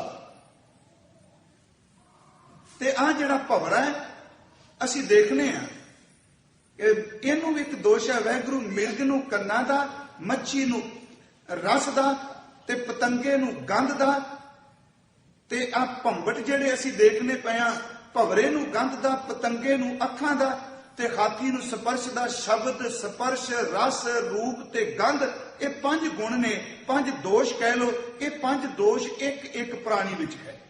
मृग मीन भृंग पतंग कुंचर एक दोख विनाश। ते अगली तोके पंच दोख असाध जामै ताकि केतक आसुण। ਇਹਦੇ ਅਰਥਾਂ ਵੱਲ ਜਾਈਏ। ਵੀ ਇੱਕ ਜੀਵ ਫਿਰ ਬੰਦੇ ਨੂੰ ਤੇ ਚੰਗਾ ਹੋ ਗਿਆ। ਪਤੰਗੇ ਨੂੰ ਇੱਕੋ ਰੋਗ, ਮੱਛੀ ਨੂੰ ਇੱਕੋ ਰੋਗ, ਹਰਨ ਨੂੰ ਇੱਕੋ ਰੋਗ, ਹਾਥੀ ਨੂੰ ਇੱਕੋ ਬਿਮਾਰੀ, ਤੇ ਬੰਦੇ ਇਕੱਲੇ ਨੂੰ ਪੰਜ ਕਿਉਂ?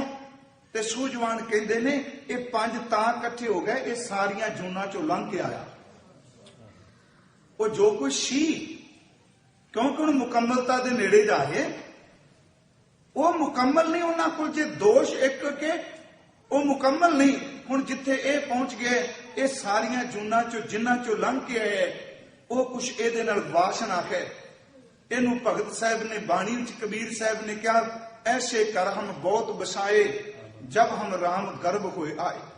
ਗੁਰੂ ਤੇਗ ਬਹਾਦਰ ਸਾਹਿਬ ਜੀ ਨੇ ਕਿਹਾ, ਕਹਿਣ ਲੱਗੇ ਭਾਈ, ਫਿਰਤ ਫਿਰਤ ਬਹੁਤੇ ਜੁਗ ਹਾਰਿਓ, ਮਾਨਸ ਦੇ ਲਹੀ ਨਾਨਕ ਕਹਿਤ ਮਿਲਣ ਕੀ ਬਰੀਆ ਸਿਮਰਤ ਕਹਾ ਨਹੀਂ। ਗੁਰੂ ਅਰਜਨ ਸਾਹਿਬ ਨੇ ਕਿਹਾ, ਫਿਰਤ ਫਿਰਤ ਪ੍ਰਭ ਆਇਆ। ਇਹਦੇ ਅਰਥ ਇਹੀ ਨੇ, ਕਈ ਜਨਮ ਭਰਮਤ ਫਿਰਤ ਬਹੁਤ ਜਨਮ ਬਿਲਾਨੇ। ਭਗਤ ਧੰਨਾ ਜੀ ਕਹਿ ਰਹੇ ਨੇ, ਕਦੀ ਸੋਚ ਕਿੰਨੇ ਜਨਮ ਹੋ ਗਏ ਨੇ ਭਜਦਿਆਂ, ਇਹ ਯਾਤਰਾ ਕਰਦਿਆਂ, ਕਿਦਨ ਤੇਰੀ ਯਾਤਰਾ ਥੰਮੇਗੀ, ਕਿਦਨ ਤੈਨੂੰ ਮੰਜ਼ਿਲ ਮਿਲੇਗੀ। ਸਾਹਿਬ ਕਹਿ ਰਹੇ ਨੇ, ਫਿਰਤ ਫਿਰਤ ਪ੍ਰਭ ਆਇਆ, ਪਰਿਆ ਤੋ ਸ਼ਰਨਾਏ, ਨਾਨਕ ਕੀ ਪ੍ਰਭ ਬੇਨਤੀ ਆਪਣੀ ਭਗਤੀ ਲਾਏ। ਸਾਹਿਬ ਨੇ ਇੱਕ ਹੋਰ ਬਚਨ ਕਿਹਾ, ਹਉ ਆਇਆ ਦੂਰੋਂ ਚੱਲ ਕੇ, ਬੜੀ ਦੂਰ ਦਾ ਚੱਲਿਆ ਮੇਰਾ ਆਤਮਾ। ਭਰਮਤ ਫਿਰਤ ਬੋ ਜਨਮ ਬਿਲਾਨੇ, ਹਉ ਆਇਆ ਦੂਰੋਂ ਚੱਲ ਕੇ, ਮੈਂ ਤੱਕੀ ਤੋ ਸ਼ਰਨਾਏ ਜੀਓ। ਇਸੇ ਨੂੰ ਗੁਰੂ ਜੀ ਨੇ ਕਿਹਾ, ਮੋਏ ਪਰਦੇਸ਼ਨ ਦੂਰ ਤੇ ਆਈ। ਬੜੇ ਦੂਰ ਤੋਂ ਆਏ ਆ ਸਫ਼ਰ ਕਰਦੇ, ਕਿਵੇਂ ਹੈ ਅਗਲਾ ਜਨਮ ਦਾ ਤਾਣਾ। ਸਿਰਫ ਇਹ ਕਹਿ ਕੇ ਮੈਂ ਸੰਪੰਨਤਾ ਵੱਲ ਆਉਣਾ। ਆਪ ਥੋੜਾ ਜਿਹਾ ਟਿਕਾ ਬਣਾ ਕੇ ਰੱਖਿਓ।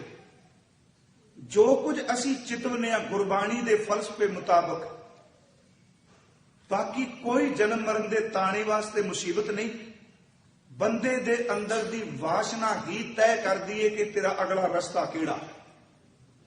ਆਉਣ ਦੇ ਰਸਤੇ ਸਾਰੇ ਇੱਕੋ ਨੇ, ਸਭ ਇਕੱਠੇ ਹੋਏ ਆਇਆ, ਪਰ ਜਾਣ ਵਾਲੇ ਵਾਸਨਾ ਦੇ ਅਧੀਨ ਨੇ। ਕਰ ਜਾਸਨ ਵਾਟ ਵਟਾਇਆ, ਰਸਤੇ ਵੱਖਰੇ ਵੱਖਰੇ ਹੋ ਗਏ ਜਾਣਦੇ। ਜਿਹੋ ਜੀ ਵਾਸਨਾ ਉਹੋ ਜਿਹਾ ਅਗਲਾ ਜਨਮ ਹੈ। ਇਸ ਬੇਨਤੀ ਨੂੰ ਕਹਿ ਕੇ ਸੰਪੰਨਤਾ ਕਰਨੀ।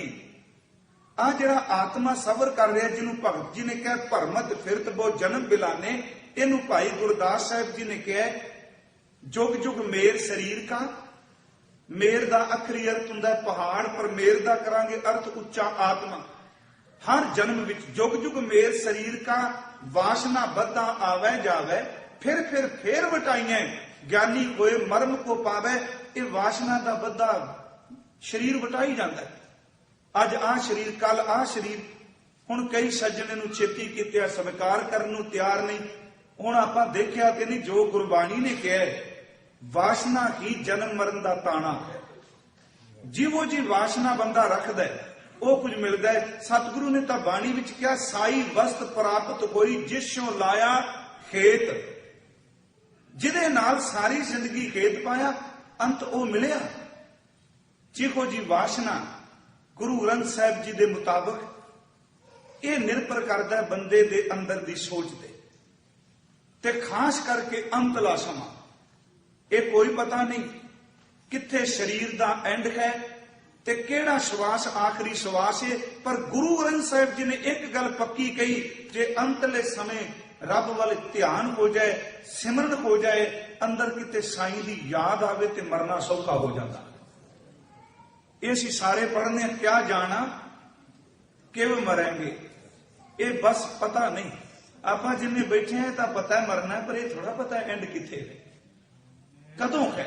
ਕਿਆ ਜਾਣਾ ਕਿਵੇਂ ਮਰਾਂਗੇ, ਕੈਸਾ ਮਰਨਾ ਹੋਏ। ਬਸ ਅੱਗੇ ਸੌਰਨ ਵਾਸਤੇ ਮਹਾਰਾਜ ਜੀ ਨੇ ਕਿਹਾ, ਜੇਕਰ ਸਾਹਿਬ ਮਨੋ ਨਾ ਵਿਸਰੈ ਤਾਂ ਸਹਿਲਾ ਮਰਨਾ ਹੋਏ। ਜੇ ਸਾਈਂ ਚੇਤੇ ਰਹੇ, ਵਾਸ਼ਨਾ ਅਗਲੇ ਜਨਮ ਵੱਲ ਜਾਂਦੀ ਏ। ਇਹ ਕਾਰਨ ਕਿ ਬੰਦਗੀ ਕਰਨ ਵਾਲੇ ਦੁਨੀਆ ਵਿੱਚ ਰਹਿੰਦੇ ਨੇ, ਪਰ ਜਿਉਂਦੇ ਜੀ ਵਾਸ਼ਨਾ ਤੋਂ ਮੁਕਤ ਨੇ। ਸਿਮਰਨ ਕਰਨ ਵਾਲਾ ਗ੍ਰਸਤੀ ਹੈ, ਪਰ ਰੱਬ ਤਰਸ ਕਰੇ, ਮਰਨ ਤੋਂ ਪਹਿਲਾਂ ਕਾਮ ਦੀ ਵਾਸ਼ਨਾ ਤੋਂ ਮੁਕਤ ਹੋ ਗਿਆ। ਮੈਂ ਬੇਨਤੀ ਕਰ ਰਿਹਾ, ਜਿਹਦੇ ਤੇ ਵਾਹਿਗੁਰੂ ਤਰਸ ਕਰੇ।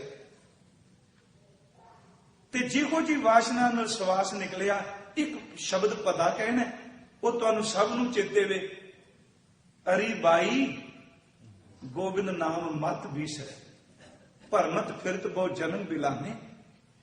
ਕਈ ਜਨਮ ਹੋ ਗਏ। ਉਸ ਮਹਾਂਪੁਰਖ ਦੇ ਬਚਨ ਲੈ ਕੇ ਅੱਧੀ ਤੁਕ ਤੇ ਆਪਾਂ ਉਦਾਹਰਨਾਂ ਗੁਰੂ ਗ੍ਰੰਥ ਸਾਹਿਬ ਵਿੱਚੋਂ ਲਈਆਂ ਨੇ, ਜਿਹਦੇ ਸੰਬੰਧੀ ਕਿਹਾ ਜਾਂਦਾ ਹਲ ਵਾਹਣ ਵਾਲਾ ਪਤਾ ਕੋਈ ਨਹੀਂ। ਸਾਡੇ ਲੋਕ ਸ਼ੁਗਲ ਵੀ ਕਰਦੇ ਆ ਕਈ ਵਾਰੀ। ਨਹੀਂ ਭਾਈ, ਮੈਂ ਬੇਨਤੀ ਕਰਨੀ ਚਾਹਨਾ ਉਸ ਮਹਾਂਪੁਰਖ ਦੇ ਅਨੁਭਵੀ ਗਿਆਨ। ਕਹਿੰਦੇ ਨੇ ਕਈ ਜਨਮ ਹੋ ਗਏ ਭਟਕਦਿਆਂ, ਕਦੀ ਦੇਖ ਤੂੰ। ਤੇ ਹਲ ਵਾਹਣ ਵਾਲਾ ਕਹਿ ਰਿਹਾ, ਮੱਝਾਂ ਚਾਰਨ ਵਾਲਾ ਕਹਿ ਰਿਹਾ, ਦੇਖ ਤੂੰ ਕਿੱਥੇ ਖਲੋਤਾ ਹੈ। ਭਗਤ ਤਰਲੋਚਨ ਸਾਹਿਬ ਕਹਿ ਰਹੇ ਨੇ, ਕਹਿੰਦੇ ਨੇ ਭਾਈ ਵਾਸ਼ਨਾ ਹੀ ਤਾਣਾ ਹੈ। ਅਰੀ ਬਾਈ, ਬਾਈ ਦਾ ਅਰਥ ਵੈਸੇ ਇਸਤਰੀ ਕਰਦੇ ਆ, ਸੌਖਾ ਸ਼ਬਦ ਭੈਣ ਹੈ। ਜਿਵੇਂ ਅਸੀਂ ਪੰਜਾਬੀ ਚ ਇੱਕ ਸ਼ਬਦ ਵਰਤਨੇ ਆ ਬੇਬੇ, ਭੈਣ ਆਪਾਂ ਕਹਿ ਦਿੰਦੇ ਆ, ਪਰ ਅਸਲੀ ਸ਼ਬਦ ਤਾਂ ਪਹਿਲਾਂ ਬੇਬੇ ਸੀ। ਬਾਬਾ ਜੀ ਨੇ ਬਾਣੀ ਵਿੱਚ ਵੀ ਕਿਹਾ, ਤੀਜੇ ਭਈਆ ਭਾਬੀ ਬੇਬੇ ਭੈਣ। ਅਰੀ ਬਾਈ, ਗੋਬਿੰਦ ਨਾਮ ਮਤ ਬਿਸਰੈ, ਕਦੀ ਵੀ ਵਾਹਿਗੁਰੂ ਜੀ ਦਾ ਨਾਮ ਨਾ ਭੁੱਲੇ। ਕਿਉਂ? ਪਤਾ ਨਹੀਂ ਕਿ ਜ਼ਿੰਦਗੀ ਦਾ ਅੰਤ ਕਿਹੜਾ ਸਵਾਸ ਹੈ। ਜੇ ਨਾਮ ਚੇਤੇ ਰਹਿ ਗਿਆ, ਇਸ ਨਾਮ ਵਿੱਚ ਸਵਾਸ ਨਿਕਲ ਗਿਆ ਤੇ ਅਗਲਾ ਜਨਮ ਮਰਨ ਦਾ ਤਾਣਾ ਭੁੱਲ ਸਕਦਾ, ਕਿਉਂਕਿ ਵਾਸ਼ਨਾ ਨਹੀਂ ਬਣੀ। ਅੰਤ ਕਾਲ ਜੋ ਲక్ష్ਮੀ ਸਿਮਰੈ, ਵਾਸ਼ਨਾ ਬੱਧਾ ਆਵੇ ਜਾਵੇ। ਅੰਤ ਕਾਲ ਜੋ ਲక్ష్ਮੀ ਸਿਮਰੈ, ਐਸੀ ਚਿੰਤਾ ਮੈਂ ਜੇ ਮਰੈ। ਇਸ ਚਿੰਤਾ ਚ ਨਿਕਲ ਗਿਆ, ਹਾਏ ਮੇਰੇ ਇੰਨੇ ਪੈਸੇ, ਇੰਨਾ ਕੁਝ ਕਮਾਇਆ। ਤੇ ਬਾਬਾ ਜੀ ਕਹਿੰਦੇ ਨੇ ਸਰਪ ਜੋਨ ਵੱਲ ਵੱਲ ਉਹ ਤਰੈ। ਉਹ ਬੰਦਾ ਫਿਰ ਸੱਪ ਬਣ ਕੇ ਆਪਣੇ ਪੈਸਿਆਂ ਦੁਆਲੀ ਘੁੰਮੀ ਜਾਂਦਾ। ਵਾਸ਼ਨਾ ਹੈ ਨਾ। ਇਹ ਕਾਰਨ ਕਈ ਵਾਰੀ ਕਹਿੰਦੇ ਆ ਕਿ ਫਲਾਣੀ ਤਾਂ ਸੋਨੇ ਦੀ ਦੇਗ ਸੀ, ਉਹ ਤੇ ਸੋਨੇ ਦੀਆਂ ਮੋਹਰਾਂ ਪਰ ਰਹਿੰਦਾ ਸੱਪ ਹੈ। ਅੰਤ ਕਾਲ ਜੋ ਲక్ష్ਮੀ ਸਿਮਰੈ, ਐਸੀ ਚਿੰਤਾ ਮੈਂ ਜੇ ਮਰੈ। ਸਰਪ ਜੋਨ ਵੱਲ ਵੱਲ ਉਹ ਤਰੈ। ਹਰੀ ਬਾਈ, ਗੋਬਿੰਦ ਨਾਮ ਮਤ ਬਿਸਰੈ। ਅਗਲਾ ਬਚਨ, ਅੰਤ ਕਾਲ ਜੋ ਇਸਤਰੀ ਸਿਮਰੈ। ਤੇ ਇੱਥੇ ਇੱਕ ਵਾਰੀ ਅਰਜ਼ ਕੀਤੀ ਤੇ ਇਹਦਾ ਮਤਲਬ ਇਹ ਨਹੀਂ ਕੱਲੀ ਮੇਲ ਲਈ ਕਿਹਾ, ਫੀਮੇਲ ਵੀ ਜੇ ਵਾਸ਼ਨਾ ਨੂੰ ਰੱਖ ਕੇ ਚੇਤੇ ਕਰਦਿਆਂ ਨਿਕਲ ਜਾਣ ਸਵਾਸ ਤੇ ਅਗਲਾ ਉਹੀ ਜਨਮ ਹੈ। ਅੰਤ ਕਾਲ ਜੋ ਇਸਤਰੀ ਸਿਮਰੈ, ਐਸੀ ਚਿੰਤਾ ਮੈਂ ਜੇ ਮਰੈ। ਬੇਸਵਾ ਜੋਨ ਵੱਲ ਵੱਲ ਉਤਰੈ, ਵਾਸ਼ਨਾ ਹੀ ਜਨਮ ਹੈ। ਵੱਲ ਵੱਲ ਕਿਆ, ਪਰਤ ਪਰਤ ਕੇ ਦੁਬਾਰਾ ਦੁਬਾਰਾ। ਅੰਤ ਕਾਲ ਜੋ ਲੜਕੈ ਸਿਮਰੈ, ਐਸੀ ਚਿੰਤਾ ਮੈਂ ਜੇ ਮਰੈ। ਸੂਕਰ ਜੋਨ ਵੱਲ ਵੱਲ ਉਤਰੈ। ਸੂਕਰ ਮੀਨ ਅਰਥ ਸੂਰ। ਵੱਲ ਵੱਲ ਦੁਬਾਰਾ ਦੁਬਾਰਾ, ਕਿਉਂਕਿ ਇੱਕ ਨਿੱਕੀ ਜੀ ਵਾਸ਼ਨਾ ਬੀਜ ਜੇ ਗੁਰਮੁਖੋ, ਇਹ ਬੀਜ ਇੰਨਾ ਭੈੜਾ ਜਿਵੇਂ ਕੈਂਸਰ ਦਾ ਇੱਕ ਸੈੱਲ ਬਣ ਜਾਏ ਤੇ ਕਈਆਂ ਨੂੰ ਜਨਮ ਦਿੰਦਾ। ਇੱਕ ਨਿੱਕਾ ਜਿਹਾ ਵਾਸ਼ਨਾ ਦਾ ਫੁਰਨਾ ਕਈ ਜਨਮ ਪਿੱਛੇ ਤੱਕ ਲੈ ਜਾਂਦਾ। ਅੰਤ ਕਾਲ ਜੋ ਲੜਕੇ ਸਿਮਰੈ, ਐਸੀ ਚਿੰਤਾ ਮੈਂ ਜੇ ਮਰੈ। ਸੂਕਰ ਜੋਨ ਵੱਲ ਵੱਲ ਉਤਰੈ। ਅੰਤ ਕਾਲ ਜੋ ਮੰਦਰ ਸਿਮਰੈ। ਮੰਦਰ ਦਾ ਅਰਥ ਗੁਰਦੁਆਰਾ ਨਹੀਂ, ਟੈਂਪਲ ਨਹੀਂ, ਮੰਦਰ ਦਾ ਅਰਥ ਘਰ। ਇਹ ਕਹਿੰਦਾ ਰਹੇ ਮੈਂ ਆਖਰ ਏਡਾ ਵੱਡਾ ਘਰ ਬਣਾਇਆ, ਇੰਨਾ ਸੋਹਣਾ ਬਣਾਇਆ, ਮੈਂ ਤਾਂ ਇਹ ਕਿਸ਼ਤਾਂ ਲਾਈਆਂ। ਇਹ ਸਿੱਧੀ ਜੀ ਗੱਲ ਅੱਜ ਦੇ ਵੇਖਾਂਗੇ ਨਾ ਤੇ ਉਹਦੇ ਚ ਨਿਕਲ ਜਾਏ ਸਵਾਸ। ਮਹਾਰਾਜ ਕਹਿੰਦੇ ਨੇ ਕਈ ਵਾਰੀ ਉਸ ਘਰ ਚ ਹੀ ਪ੍ਰੇਤ ਬਣ ਕੇ ਤੁਰਿਆ ਫਿਰਦਾ। ਅੰਤ ਕਾਲ ਜੋ ਮੰਦਰ ਸਿਮਰੈ, ਐਸੀ ਚਿੰਤਾ ਮੈਂ ਜੇ ਮਰੈ। ਪ੍ਰੇਤ ਜੋਨ ਵੱਲ ਵੱਲ ਉਤਰੈ। ਤੇ ਮਾਲਕੇ ਤੁਸੀਂ ਕਿਹਾ ਭਰਮਤ ਫਿਰਤ ਬਹੁ ਜਨਮ ਬਿਲਾਨੇ। ਤੇ ਜੇ ਕਿਸੇ ਨੂੰ ਅੰਤਲੇ ਸਮੇਂ ਵਾਹਿਗੁਰੂ ਚੇਤੇ ਆ ਜਾਏ, ਗੁਰੂ ਚੇਤੇ ਆ ਜਾਏ, ਭਗਤ ਜੀ ਕਹਿੰਦੇ ਨੇ ਸਚਾਈ ਇਹ ਵੇ ਜਿਹਨੂੰ ਗੁਰੂ ਚੇਤੇ ਆ ਜਾਏ ਉਹਦੇ ਬੰਧਨ ਕੱਟੇ ਜਾਂਦੇ ਨੇ। ਅੰਤ ਕਾਲ ਜੋ ਨਾਰਾਇਣ ਸਿਮਰੈ, ਐਸੀ ਚਿੰਤਾ ਮੈਂ ਜੇ ਮਰੈ। ਜੇ ਇਸ ਚਿੰਤਾ ਵੀ ਚਲੇ ਜਾਏ, ਬਦਲ ਤਲੋਚਨ ਤੇ ਨਰ ਮੁਕਤਾ ਪੀਤਾੰਬਰ ਵਾਕੈ ਹਿਰਦੈ ਬਸੈ। ਉਹ ਬੰਦਾ ਮੁਕਤ ਹੋ ਗਿਆ ਵਾਸ਼ਨਾਵਾਂ ਤੋਂ। ਸਾਹਿਬ ਕਹਿੰਦੇ ਨੇ ਜਿਹੜੀ ਭਟਕਣਾ ਹੈ ਇਹ ਵਾਸ਼ਨਾ ਦਾ ਫੁਰਨਾ ਹੈ। ਮੈਂ ਇੱਕ ਦੋ ਉਦਾਹਰਨਾਂ ਦੇ ਦੇਣਾ, ਕਿਉਂਕਿ ਅਸੀਂ ਇਤਿਹਾਸ ਵਿੱਚੋਂ ਜੇ ਪੁੱਛਾਂਗੇ ਤੇ ਸਾਨੂੰ ਦੁਨੀ ਚੰਦ ਦੇ ਘਟਨਾ, ਬਾਬਾ ਜੀ ਨੂੰ ਕਿਹਾ ਉਹਨੇ ਮਹਾਰਾਜ ਮੇਰੇ ਬਾਪ ਦਾ ਸ਼ਰਾਧ ਹੈ। ਹੁਣ ਭਾਵੇਂ ਪੜਿਆ ਲਿਖਿਆ ਵਰਗੇ ਨੂੰ ਛੇਤੀ ਮੰਨਦਾ ਨਹੀਂ, ਪਰ ਜੇ ਪੁਨਰ ਜਨਮ ਨੂੰ ਤੇ ਵਾਸ਼ਨਾ ਨੂੰ, ਕਰਮ ਫਿਲਾਸਫੀ ਨੂੰ ਮੰਨਾਂਗੇ ਮੰਨਣਾ ਪਏਗਾ। ਬਾਬਾ ਜੀ ਨੇ ਕਿਹਾ ਕਿਹਨੂੰ ਖਵਾਨਾ ਪਿਆ ਸ਼ਰਾਧ, ਪਿਓ ਤੇਰਾ ਤਾਂ ਭੁੱਖਾ ਬੈਠਾ ਹੈ। ਇਤਿਹਾਸ ਨੇ ਕਿਹਾ, ਅਸੀਂ ਕਹਾਂਗੇ ਨਹੀਂ ਨਹੀਂ ਮੰਨਣਾ ਪਏਗਾ। ਗੁਰੂ ਜਾਣਦਾ ਅਸੀਂ ਕਿੱਥੋਂ ਤੁਰੇ ਹਾਂ, ਸਾਡੀ ਯਾਤਰਾ ਦਾ ਗੁਰੂ ਜੀ ਨੂੰ ਪਤਾ ਹੈ। ਉਹਨਾਂ ਕਿਹਾ ਮੇਰਾ ਬਾਪ ਭੁੱਖਾ, ਕਹਿਣ ਲੱਗੇ ਦੇਖ ਬਘਿਆੜ ਦੀ ਜੂਨ ਚ ਪਿਆ ਹੀ। ਉਹਨੇ ਕਿਹਾ ਉਹ ਤਾਂ ਤੀਰਥ ਯਾਤਰੀ ਦਾਨ ਪੁੰਨੀ। ਕਹਿਣ ਲੱਗੇ ਮਰਦਿਆਂ ਨੂੰ ਫੁਰਨਾ ਹੀ ਉੱਠਿਆ ਸੀ, ਗਵਾਂਢੀਆਂ ਵੱਲ ਤੜਕਾ ਲੱਗਦਾ ਪਿਆ ਸੀ, ਕਿਤੇ ਮੈਂ ਮਾਸ ਖਾ ਲੈਂਦਾ। ਇੱਕ ਫੁਰਨਾ ਹੈ। ਜੇ ਫੁਰਨੇ ਦੇ ਹਿਸਾਬ ਨਾਲ ਦੇਖਾਂਗੇ ਵਾਸ਼ਨਾ ਦਾ ਤਾਣਾ ਹੈ। ਤੇ ਜਦੋਂ ਸਿਮਰਨ ਕੋਈ ਕਰਦਾ ਹੈ, ਮਾਲਕ ਨਾਲ ਜੁੜਦਾ ਹੈ, ਤੇ ਸਿਮਰਨ ਭਜਨ ਬੰਦਗੀ ਸਾਰੇ ਫੁਰਨਿਆਂ ਨੂੰ ਮੁਕਾ ਕੇ ਸਿਰਫ ਇੱਕੋ ਪਾਸੇ ਚਿੱਤ ਨੂੰ ਜੋੜਦੀ ਹੈ। ਇੱਕ ਉਦਾਹਰਨ ਸਿਰਫ ਨਿੱਕੀ ਜੀ ਹੋਰ ਦੇ ਕੇ ਇਸ ਲੜੀ ਨੂੰ ਅੱਜ ਸੰਕੋਚਣਾ ਹੈ। ਰਾਮ ਕਿਸ਼ਨ ਪਰਮਹੰਸ ਜੀ ਹੋਏ। ਮੈਂ ਇੱਕ ਵਾਰੀ ਇਹ ਗੱਲ ਸ਼ੇਅਰ ਵੀ ਕੀਤੀ ਸੀ, ਪਰ ਇਹਨੂੰ ਸੰਕੀਰਨਤਾ ਤੋਂ ਉੱਪਰ ਉੱਠ ਕੇ ਸੁਣ ਲਿਆ ਜੀ। ਕਲਕੱਤੇ ਉਹ ਨਿਵਾਸ ਕਰਦੇ ਸਨ। ਸ਼ੁਰੂਆਤ ਭਾਵੇਂ ਉਹਨਾਂ ਇੱਕ ਦੇਵੀ ਤੋਂ ਕੀਤੀ, ਪਰ ਅੰਤਲੇ ਸਮੇਂ ਕਿਸ ਮੁਕਾਮ ਤੇ ਪਹੁੰਚੇ ਉਹਨਾਂ ਸੰਬੰਧੀ ਕਿਹਾ ਜਾਂਦਾ ਹੈ ਬ੍ਰਹਮ ਬਿਲਕੁਲ ਕੋਰੇ ਅਨਪੜ੍ਹ ਸਨ। ਵਿਵੇਕਾਨੰਦ ਉਹਨਾਂ ਦੀ ਸੋਭਤ ਵਿੱਚ ਸਵਾਮੀ ਵਿਵੇਕਾਨੰਦ ਬਹੁਤ ਕੁਝ ਖੱਟ ਕੇ ਲਿਆਏ, ਤੇ ਉਹ ਇੱਕੋ ਗੱਲ ਕਹਿੰਦੇ ਸਨ, ਜਦੋਂ ਕਿਸੇ ਕਹਿਣਾ ਜਿੰਨਾ ਤੁਹਾਡਾ ਗਿਆਨ ਹੈ, ਜਿੰਨਾ ਤੁਹਾਡੀ ਅੰਦਰ ਦੀ ਖੇਡ ਹੈ, ਤੁਸੀਂ ਬਾਹਰ ਲੋਕਾਂ ਤੱਕ, ਉਹ ਕਹਿੰਦੇ ਸਨ ਮੇਰਾ ਸੰਦੇਸ਼, ਮੇਰਾ ਸ਼ਬਦ, ਮੇਰਾ ਗਿਆਨ ਵਿਵੇਕਾਨੰਦ ਦੀ ਰਾਹੀਂ ਯਾਤਰਾ ਕਰੇਗਾ। ਉਹਨਾਂ ਚ ਇੰਨੀ ਗੱਲ ਕਰਨੀ ਬ੍ਰਹਮ ਗਿਆਨ ਦੀ, ਅਭਿਆਸ ਦੀ, ਪਰ ਉਹਨਾਂ ਦਾ ਜੀਵ ਦਾ ਚਸਕਾ ਬੜਾ ਮਾੜਾ ਸੀ। ਇੱਕੋ ਦਮ ਗੱਲ ਕਰਦਿਆਂ ਕਰਦਿਆਂ ਦੌੜ ਕੇ ਆਪਣੀ ਘਰਵਾਲੀ ਦਾ ਨਾਮ ਸੀ ਸ਼ਾਰਦਾ, ਪੁੱਛਣਾ ਅੱਜ ਕਿਆ ਪਕਾਇਆ ਹੈ। ਉਹ ਨੇੜੇ ਵਾਲੇ ਦੁਖੀ ਹੋ ਜਾਂਦੇ ਸਨ ਵੀ ਏਡੀ ਦੂਰੋਂ ਪੜ੍ਹੇ ਲਿਖੇ ਬੰਦੇ ਹੁੰਦੇ ਨੇ, ਆ ਕੇ ਬਹਿੰਦੇ ਨੇ, ਇੱਕੋ ਦਮ ਉੱਠ ਕੇ ਚਲੇ ਜਾਂਦੇ ਨੇ, ਰੋਟੀ 'ਚ ਕੀ ਬਣਿਆ ਅੱਜ। ਖਾਣ ਦੀ ਬੜੀ ਉਹਨਾਂ ਦੇ ਅੰਦਰ ਰਹਿਣੀ। ਇੱਕ ਦਿਨ ਘਰਵਾਲੀ ਨੇ ਕਹਿ ਦਿੱਤਾ, ਕਹਿਣ ਲੱਗੀ ਵੀ ਬਾਕੀ ਸਭ ਠੀਕ ਸਵਾਮੀ, ਆ ਜਦੋਂ ਤੁਸੀਂ ਗੱਲਾਂ ਕਰਦਿਆਂ ਕਰਦਿਆਂ ਜੀਭ ਦੇ ਚਸਕੇ 'ਚ ਪੈਂਦੇ ਹੋ, ਲੋਕ ਕੀ ਕਹਿਣਗੇ। ਉਹਨਾਂ ਇੱਕੋ ਗੱਲ ਕਹੀ, ਮੈਂ ਤੈਨੂੰ ਸੱਚ ਦੱਸਾਂ, ਰਹਿਣ ਵਾਸਤੇ ਕੁਝ ਵਾਸ਼ਨਾ ਜਿਉਂਦੀ ਰੱਖਣੀ ਪੈਂਦੀ ਏ। ਸਿਰਫ ਜੀਭ ਖਾਣੇ ਲਈ ਬਚਾਈਏ। ਜਿਸ ਦਿਨ ਮੈਂ ਖਾਣਾ ਛੱਡ ਦਿਆਂਗਾ 3 ਦਿਨ ਬਾਅਦ ਮੇਰੀ ਮੌਤ ਹੋ ਜਾਏ। ਉਹਨਾਂ ਸਪਸ਼ਟ ਕਿਹਾ। ਉਹਨਾਂ ਕਿਹਾ ਇਹ ਮੇਰਾ ਰਸ ਨਹੀਂ, ਪਰ ਮੈਂ ਇਹਦੇ ਤੋਂ ਮੁਕਤ ਹਾਂ। ਇਹਨੂੰ ਢਾਂਚੇ ਨੂੰ ਟਿਕਾਉਣ ਵਾਸਤੇ ਬੈਠਾ ਵਾਂ, ਸਵਾਸ ਨੇ ਨਾ। ਤੇ ਸੱਚਮੁੱਚ ਅੱਜ ਉਹ ਜਿੱਦਣ ਅੰਤਲਾ ਸਮਾਂ ਆਇਆ, ਰਸੋਈ 'ਚ ਨਹੀਂ ਗਏ, ਖਾਣੇ ਵਾਲੀ ਚੌਂਕੇ 'ਚ ਨਹੀਂ ਗਏ। ਜਦੋਂ ਸ਼ਾਰਦਾ ਰੋਟੀ ਲੈ ਕੇ ਗਈ ਉਹਨਾਂ ਦੇ ਘਰੋਂ, ਉਹਨੂੰ ਵੇਖ ਕੇ ਅੱਖਾਂ ਬੰਦ ਕਰ ਲਈ, ਪਿੱਠ ਕਰ ਲਈ, ਜ਼ਮੀਨ ਤੇ ਲੇਟੇ ਰਹੇ। ਬਸ ਇਸ਼ਾਰਾ ਕਰ ਦਿੱਤਾ, ਬੋਲੇ ਵੀ ਨਹੀਂ, ਅੱਖਾਂ ਬੰਦ ਇਸ਼ਾਰਾ ਸੀ ਕਿ ਮੇਰਾ ਅੰਤਲਾ ਸਮਾਂ ਆ ਚੁੱਕਾ ਹੈ, ਮੈਂ ਜੀਵ ਦੇ ਰਸ ਨੂੰ ਵੀ ਅੱਜ ਛੱਡ ਦਿੱਤਾ ਹੈ।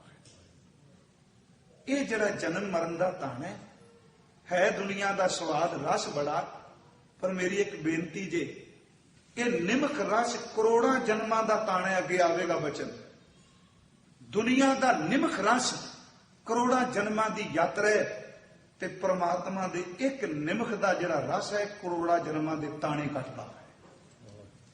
ਇੱਕ ਤਾਣੇ ਬਣਾਉਂਦਾ ਹੈ, ਇੱਕ ਉਤੇੜਦਾ ਹੈ। ਇਹ ਅਸੀਂ ਕੱਲ ਨੂੰ ਆਪਾਂ ਵਿਚਾਰਾਂਗੇ। ਬਸ ਅੱਧੀ ਤੋਂ ਕੱਜ ਲਈਏ।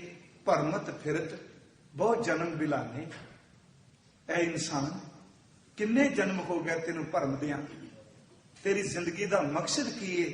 ਤੇ ਮੇਰਾ ਖਿਆਲ ਸ਼ਾਇਦ ਇਸ ਆਪਣੇ ਮਨ ਨੂੰ ਸਮਝਾਉਣ ਲਈ ਗੁਰੂ ਅਮਰਦਾਸ ਜੀ ਦਾ ਇੱਕ ਪੌੜੀ ਕਹਿ ਕੇ ਸੰਪੰਨਤਾ ਕਰੀਏ। ਮੈਂ ਆਪਣੇ ਸਰੀਰ ਨੂੰ ਕਹਿ ਰਿਹਾ ਕਿ ਗੁਰੂ ਅਮਰਦਾਸ ਕਹਿ ਰਹੇ ਨੇ, ਆ ਬੋਡੀ, ਇਹ ਸਰੀਰ,